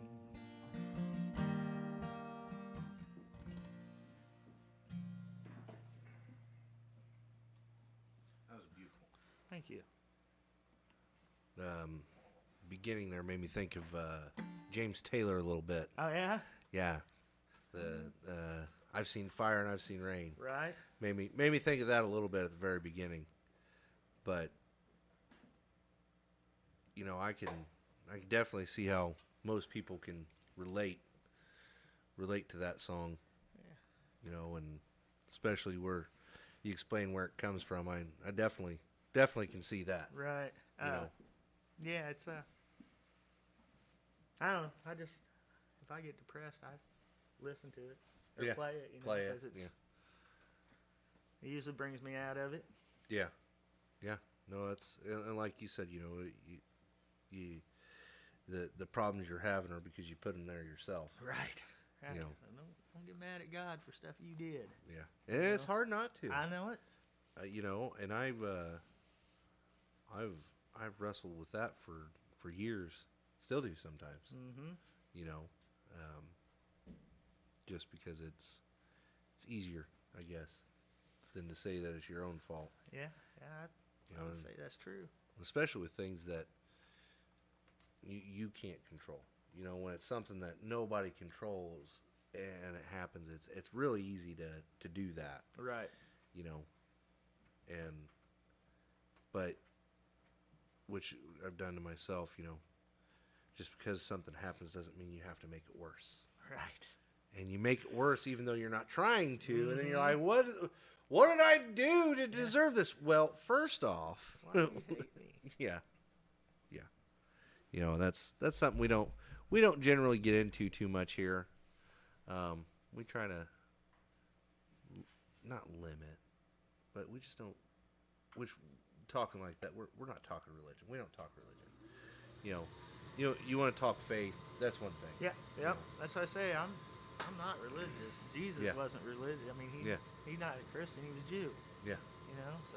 Well, and that's one of our things. One of my things is, you know,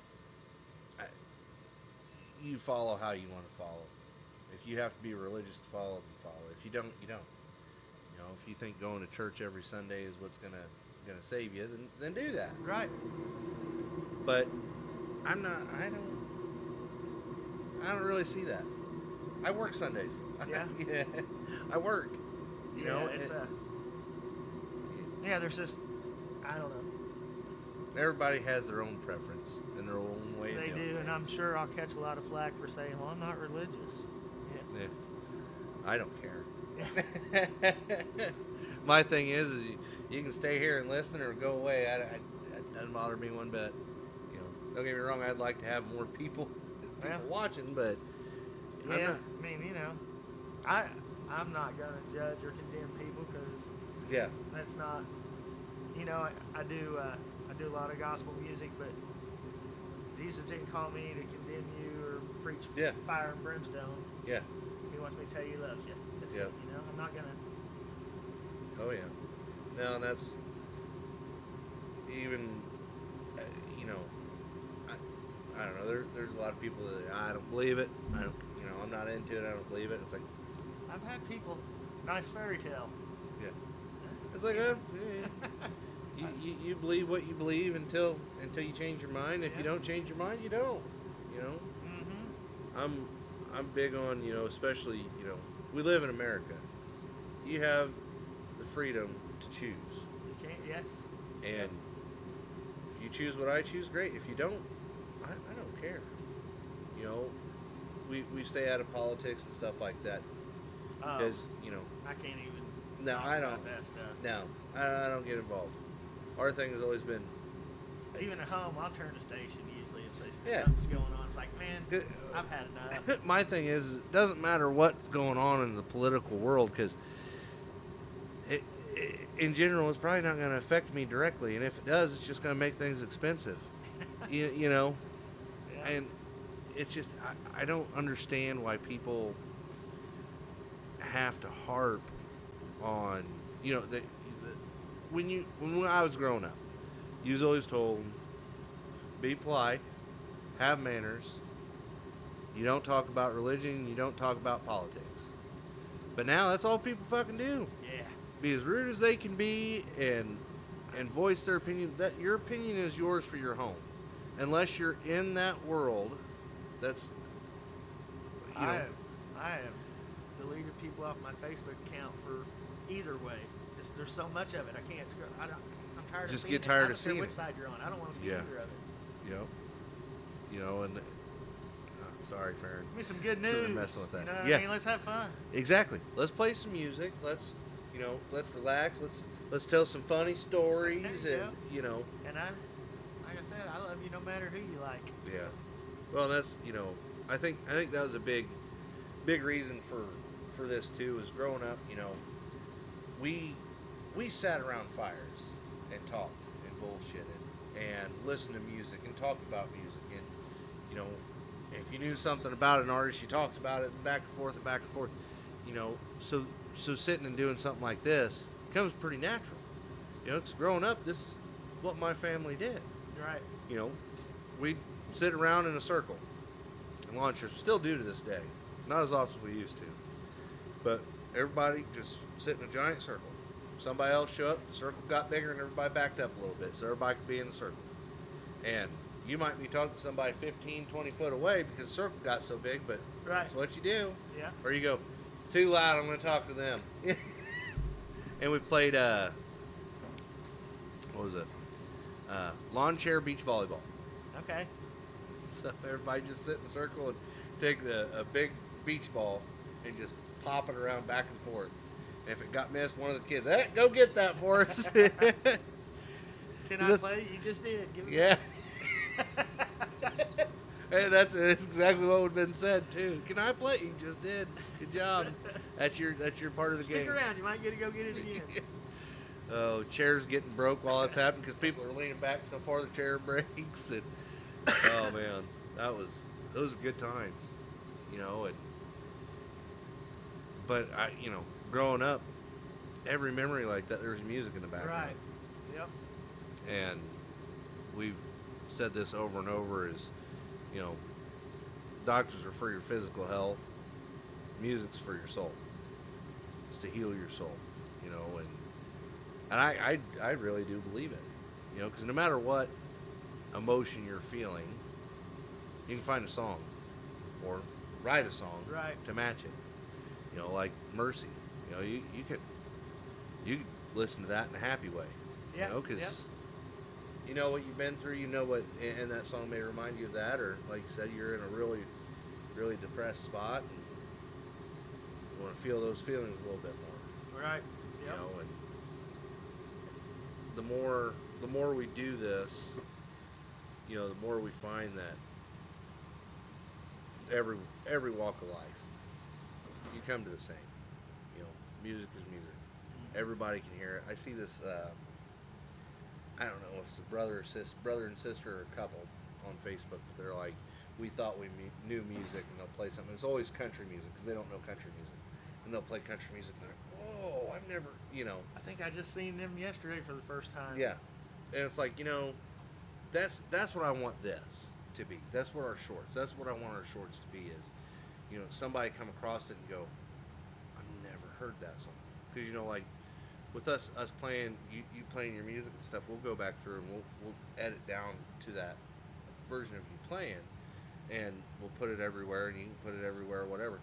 So people get a chance, to hear the song itself, and not have to wait, half an hour to an hour to listen to it while we're live. But our shorts don't generally have our conversations in them unless it's something super funny. Something that's a big grab, eye grab. Come watch the rest of it, whatever. But that's what we hope for, is that your music gets out there. This is what it's all about. Yeah. It's not for us. We don't need anything out of it. We want your music to do something for you. Like you've already said, as long as somebody hears it and it means something to them, that's. Yeah. I'm good with it then. Yeah. You got some people that are like, oh no, I gotta make millions. Yeah. I gotta be on that big stage. That's what that song needs to do for me. Yeah, I mean, I learned at an early age I probably ain't never gonna be a millionaire. Well, I can't win the lottery because I don't play. So. Yeah, and you're not a crook, so you can't steal it. I'll just be happy and broke. Yeah. Well, sometimes that's the best way. Yeah. I'd take happiness over anything. Oh yeah. And that's something, like I said, another thing that's different from the older artists that we have on here to the younger guys is I just like that somebody enjoys my music or is touched by it, where the younger guys are like, yeah, that's cool. I want to make money. Yeah. I want to make something out of it. Well, another thing the young ones need to realize is slow down. Life's fast. It'll pass you by. Enjoy your, don't enjoy it while you can. Yeah, because that's... You got to spend all that time out there just going to town trying to get rich or whatever, and if it don't happen, then you look at all the stuff you've missed because you were set on that, like you said, you didn't start playing out until your kids were older. Yeah, so that's 30s. Yeah. And a lot of these guys, they're starting before they have kids, or just after they're having kids, they're really pushing hard. It's like, you're gonna miss a lot. Yeah, kids really do grow up fast. Oh yeah, they do. I drove over the road. Farron still does, but I drove over the road for 3 years, and I missed so much. I was like, I'm done. I missed every baseball game one year, and I was like, I can't do it anymore. Yeah. My youngest one started to walk. Well, I wasn't quite walking yet, but started getting to where he was going to. I'm like, yep, I'm done. And she goes, why? I was like, I'm not missing that. I want to see it. I've got one truck driving. It's a truck driver song. Oh, yeah? Yeah. And I said, I'm never writing anything like that again because, what word could I say? Unalived? We unalived the truck driver. I was like, dude, that's not the way I wanted this song to go. So, it's called... I'm sure the driver didn't want that either, but... It's called White Pills and White Lines. But the people always think the lines are drugs. I know, it's the highway lines. Yeah, it's the... Lines. Yeah. Coulter Wall has one. I think it's Coulter Wall. No, Sturgill Simpson, yeah. Looking for the end of that long white line. Yeah, he does. Yep. You want to play that for us? Yeah. I'd love to hear that. We love trucking music. Well, it can be like sad. I said, it went totally different. Well, that's what happens when you get more than one person involved too. Yeah. Well, I wrote this with a guy named.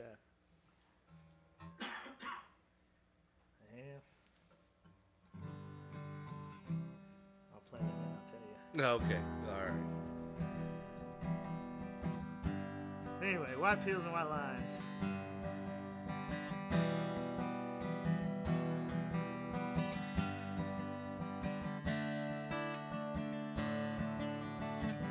looking through the windshield with heavy bloodshot eyes, rolling south down I-65 like an eagle. I'm out running the wind. I'm shifting gears till I see your face again. White pills and white lines, black dog, black sheep. White pills and white lines keep a haunting me. With good times and bad times, long nights, no sleep. White pills and white lines took its toll on me. My darling wife is waiting.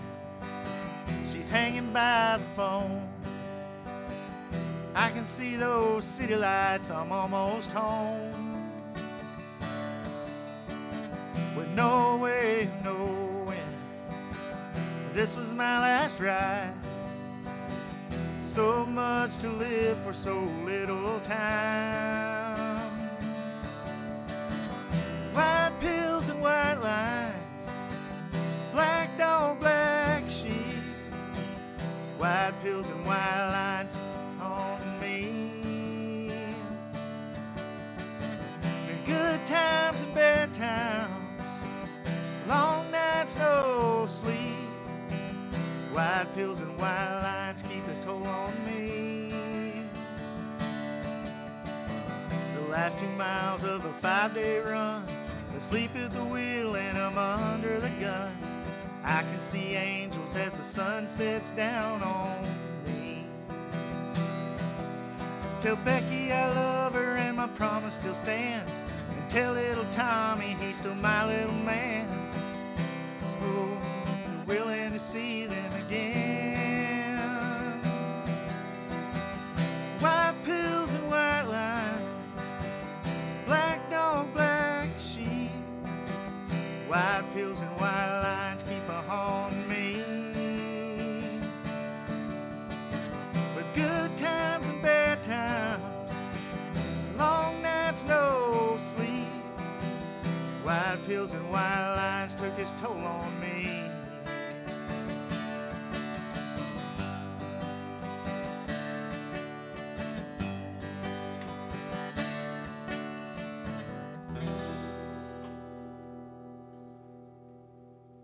That's a great song. I got tongue-tied over that one. Spit it out, Dave. Well, I was going to say, I don't think Red Savine meant for Teddy Bear to be a sad song, and it turned out that way, Yeah. didn't it? Yeah, anyway, I wrote that with Ryan Parcell and Derek Price.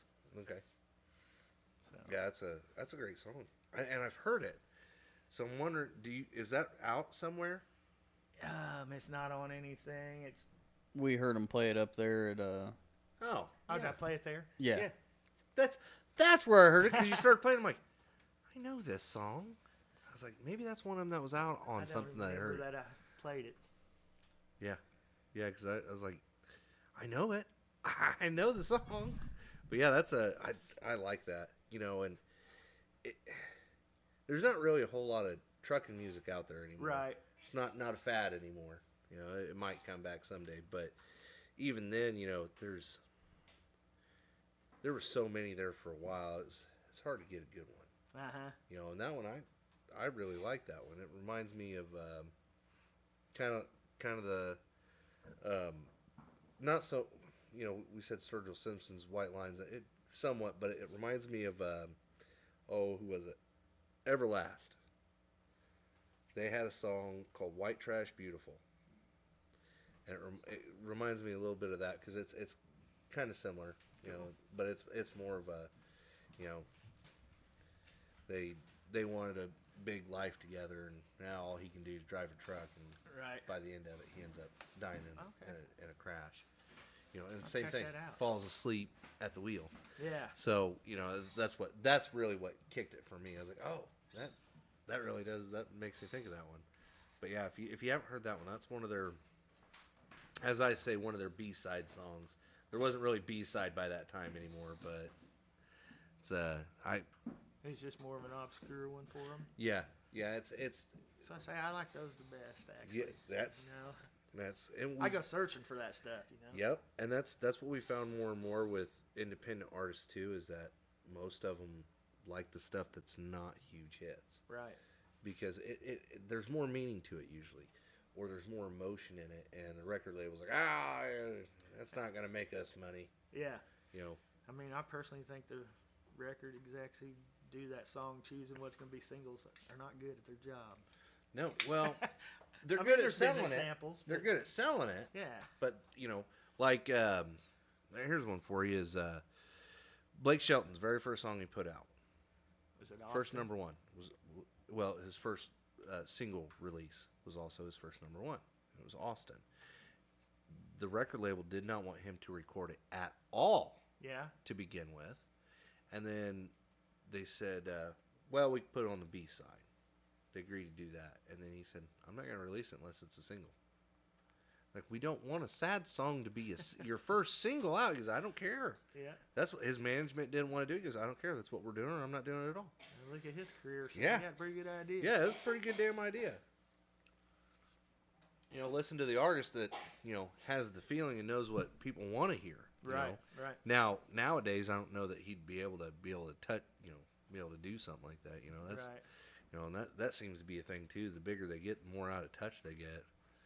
You get some of these guys that never worked a hard day in their life, or just never seen that side of life. It's like, you don't have anything to really sing about. Right.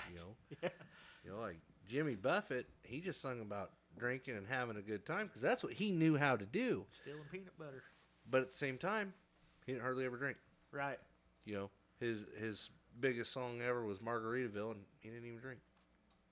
It's like, that is so wild, And that's another person too. Jimmy Buffett never had a number one, ever. Wow. Well, I take that back. He never had a number one on his own. He had a number one hit, maybe two actually, number one hits, and neither one of them were his songs. Huh. But he was on one with Alan Jackson, which is an Alan Jackson song, and Zach Brown Band. I think it was the Zach Brown Band that went number one. That's the only number one hit he was ever a part of, and it wasn't even his. Wow, that's crazy. And as massive, yeah, as a not even really an artist, just a personality that he was. The pirate stuff and the parrots. It was the parrot heads. Parrot heads. Yeah, kind of like Kenny Chesney.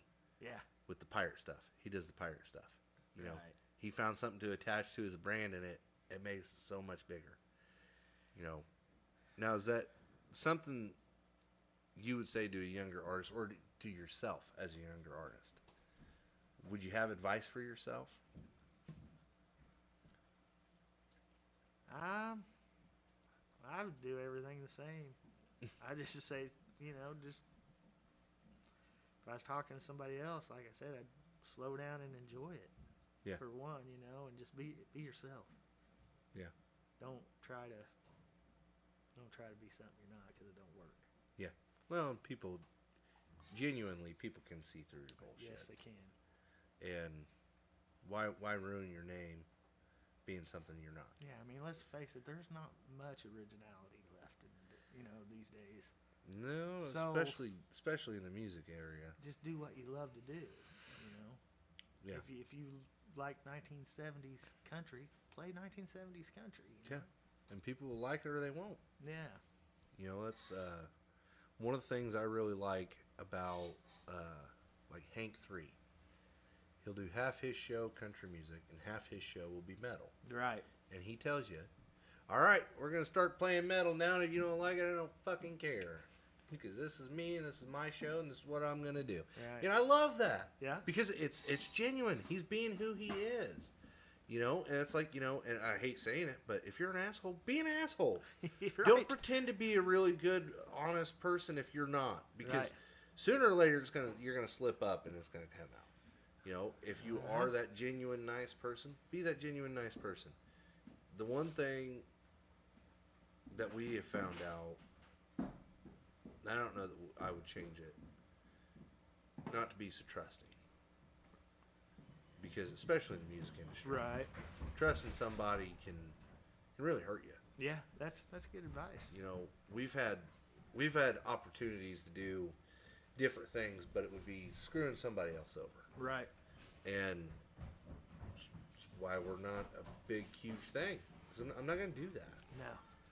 I would rather never make a dime off of this and just enjoy it than sell a piece of myself to do that. We played in Shelbyville when we dropped down to doing our acoustic stuff. So there's just 3 of us. And we had booked that show, and on the night of that show, I got a phone call. The opening band for Colt Ford at the City Center canceled. You want to open for them? Can't do it. Yeah. Got this booked. Yeah. You know, most guys, and I know a bunch of them that would have said, you got it. And they'd have canceled their booking on this bar that, Yeah. you know, I already had you booked in there. That's not right.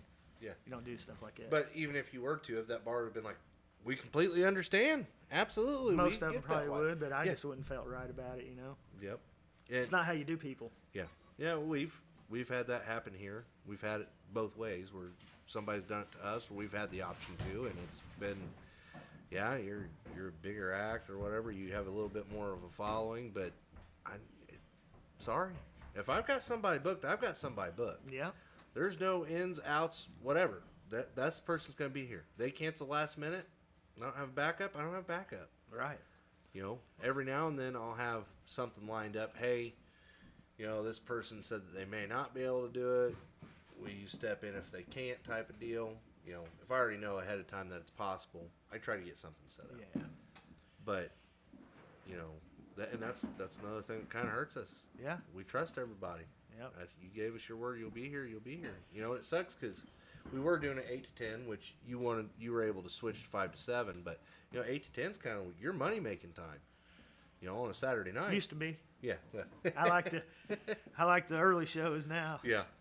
But you know, it hurts some of the artists, and we know that. Yeah. That's one of the reasons we're changing it. But it's like it's the best time for us to do it.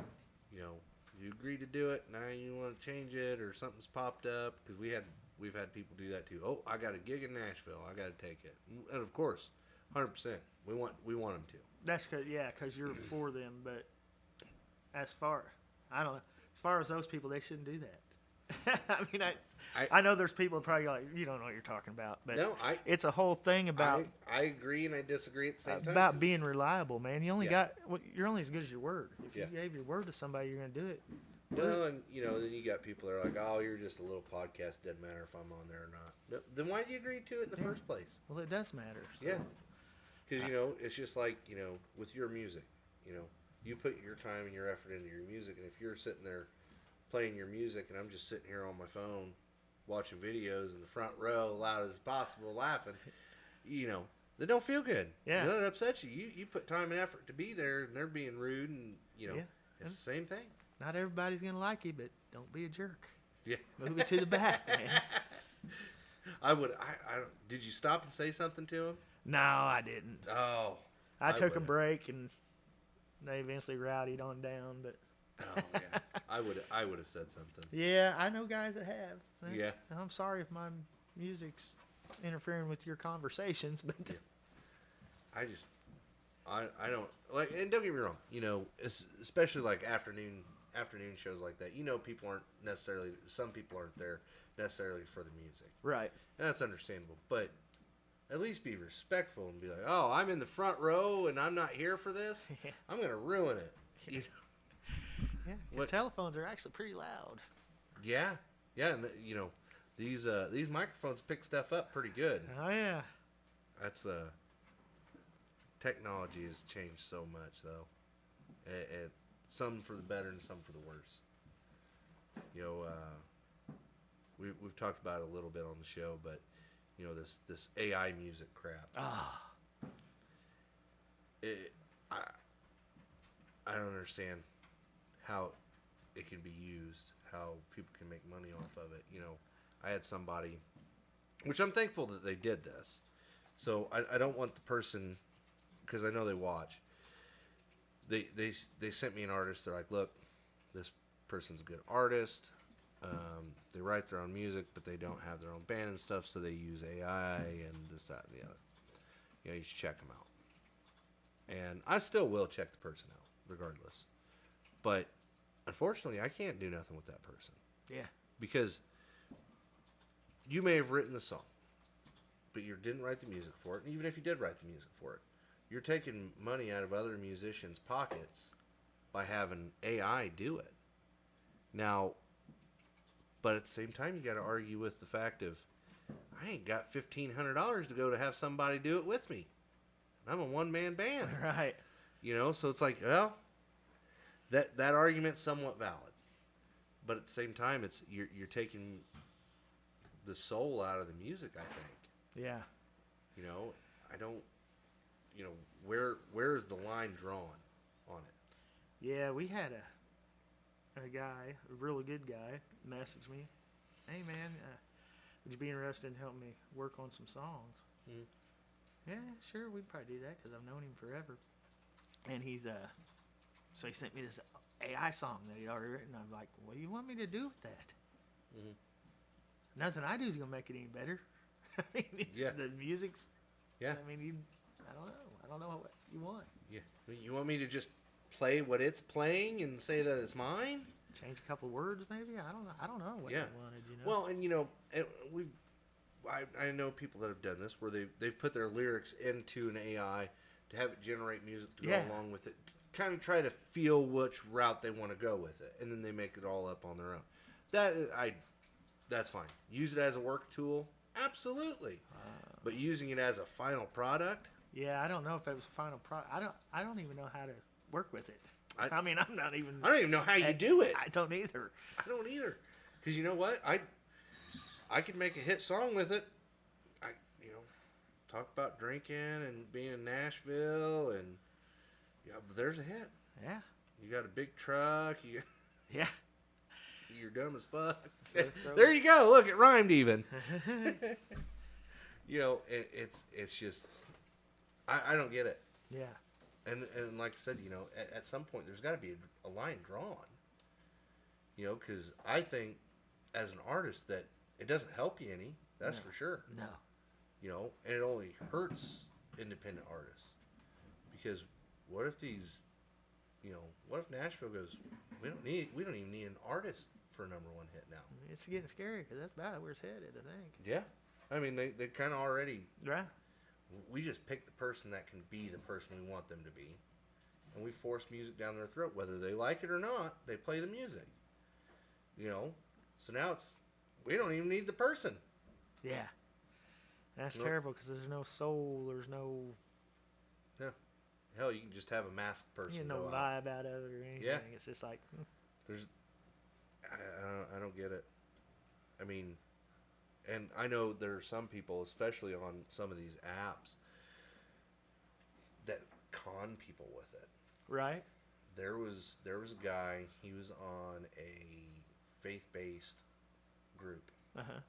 Guy went live all the time, and he started pushing his music through him.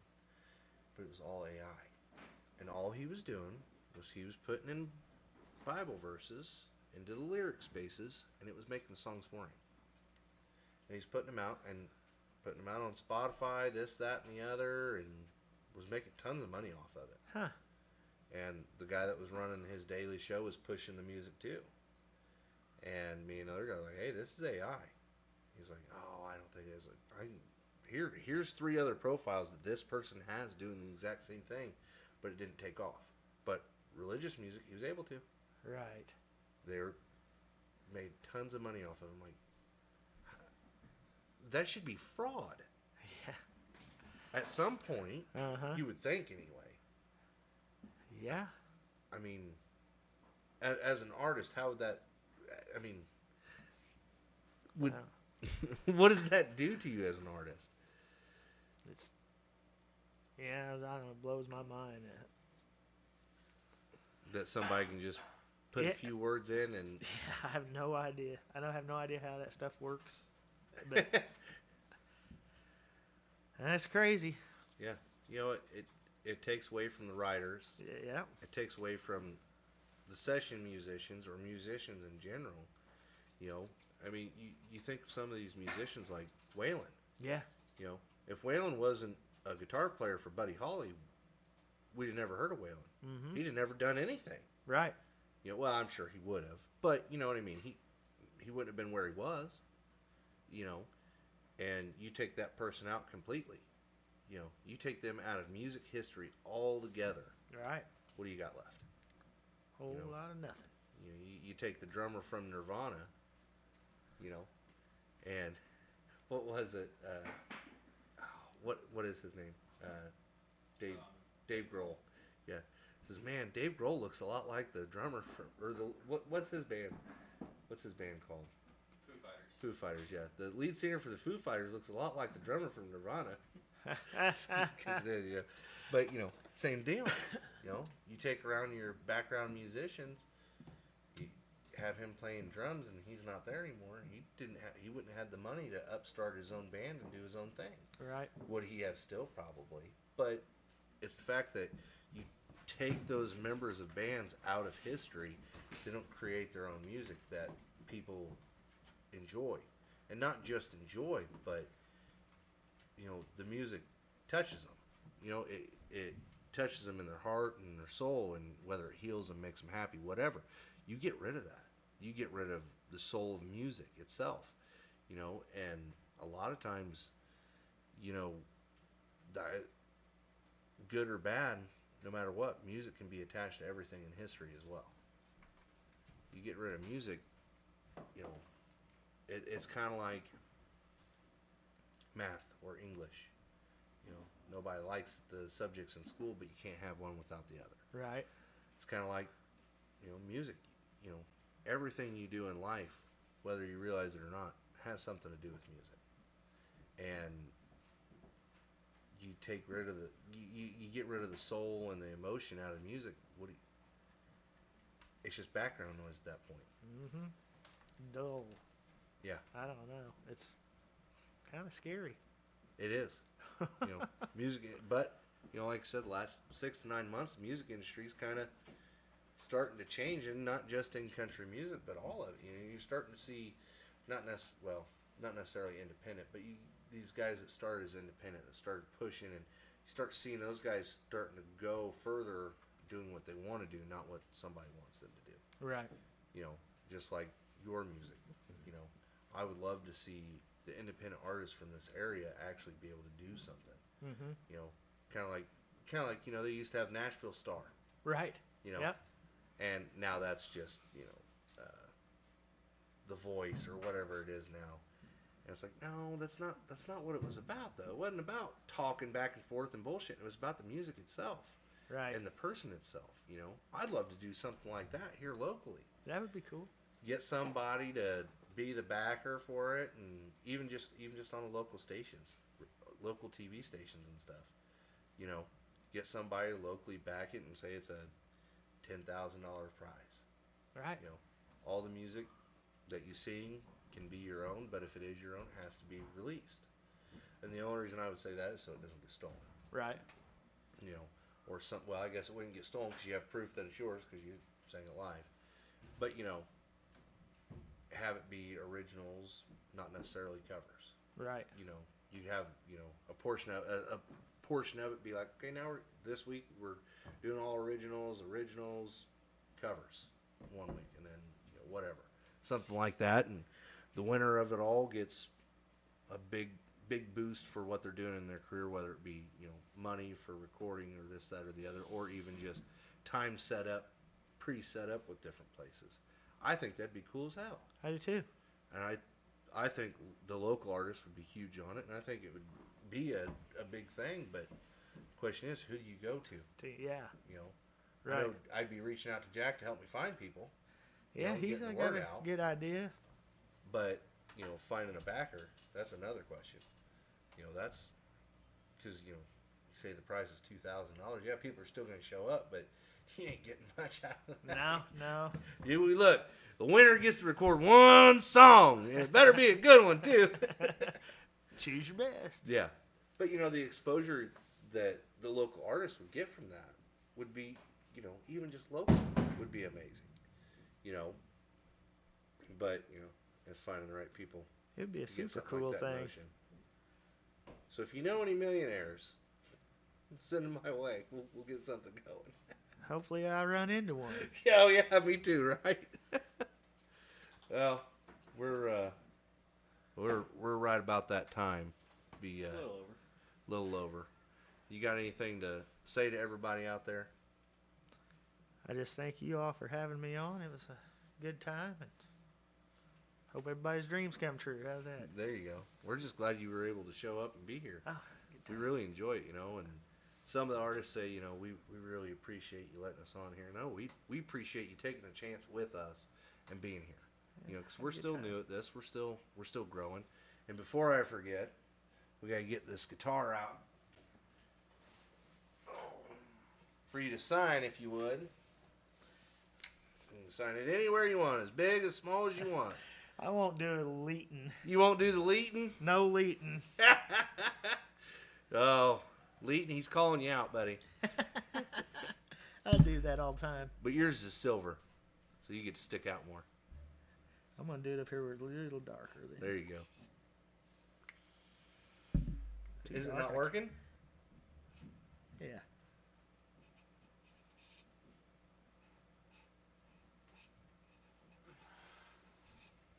There we go.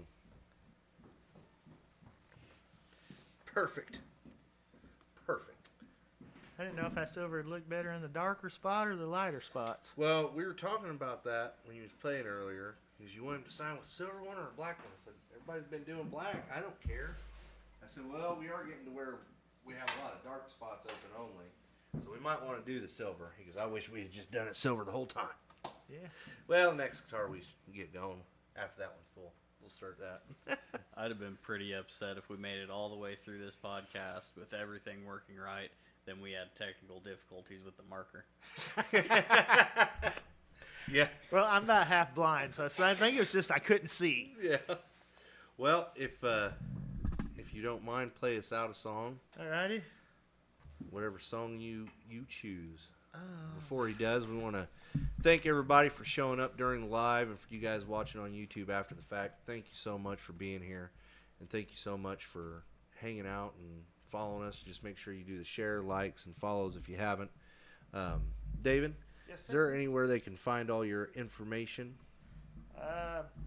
David Woolridge Music on Facebook, and then I'm on all the digital sites. I just don't know how to work it. I gotcha. And if you need any links for that, let us know, and we'll put them in the descriptions if we can. We'll also try to send them to you if you ask us. And again, if you guys know any artists that are trying to get their music out or just trying to have a good time, always share them to us. Get us in contact with them if possible. We're always looking to grow. We're always looking to book gigs as we go. We're booked out a little ways now, but we're always looking for more. David, thank you so much. Thanks for having me. And I do a lot of sad, slow songs. That's okay. I tell everybody the older I get, the slower I go. So Yeah. this one's called Bag of Bones.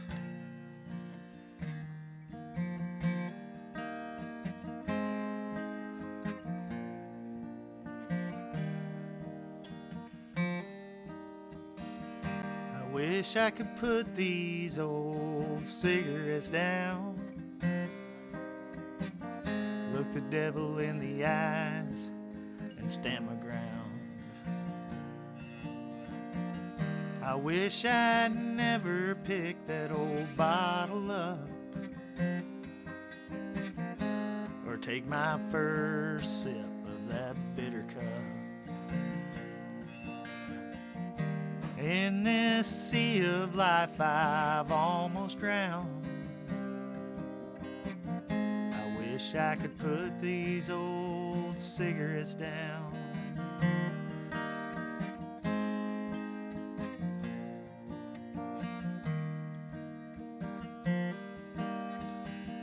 I wish I never. I'll go through another one.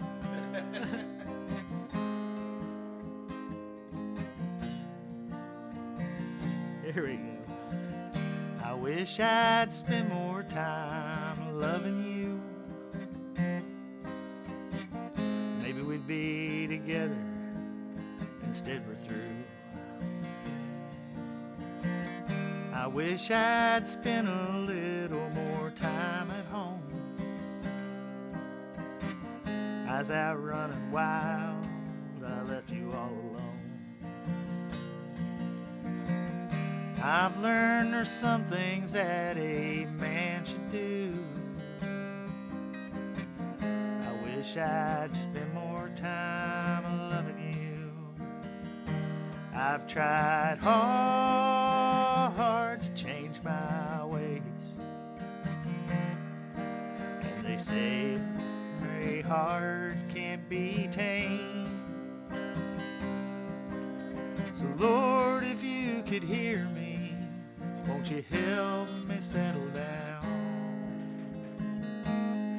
before they lay this bag of bones down in the ground?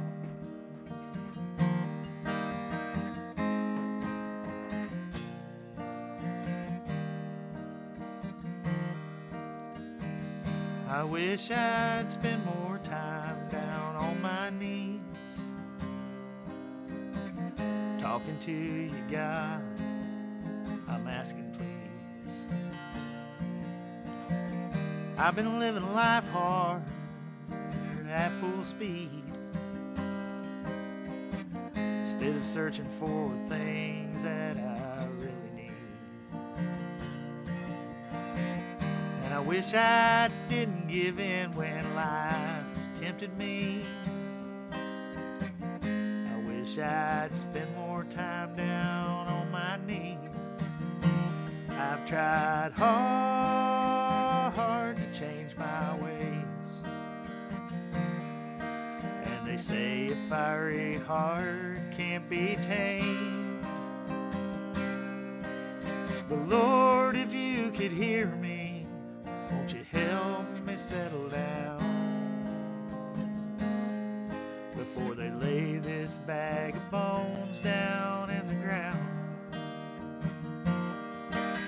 Well, Lord, I know you hear me. Won't you help me settle down before they lay this bag of bones down in the ground? Before they lay this bag of bones down in the ground.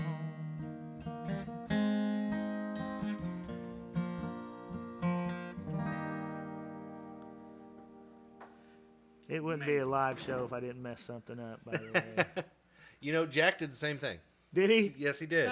He's in the middle of a song messed up. He goes, well, you know, sometimes you mess up your own songs. That's all right. I do quite often. No, Tongue-tied on one, forgot the words. It is still an amazing song. Thank you so much Appreciate for that. it. All right, everybody. Thanks again for showing up. Go follow David if you haven't already. Everybody have a great night. Thank you. Are we out?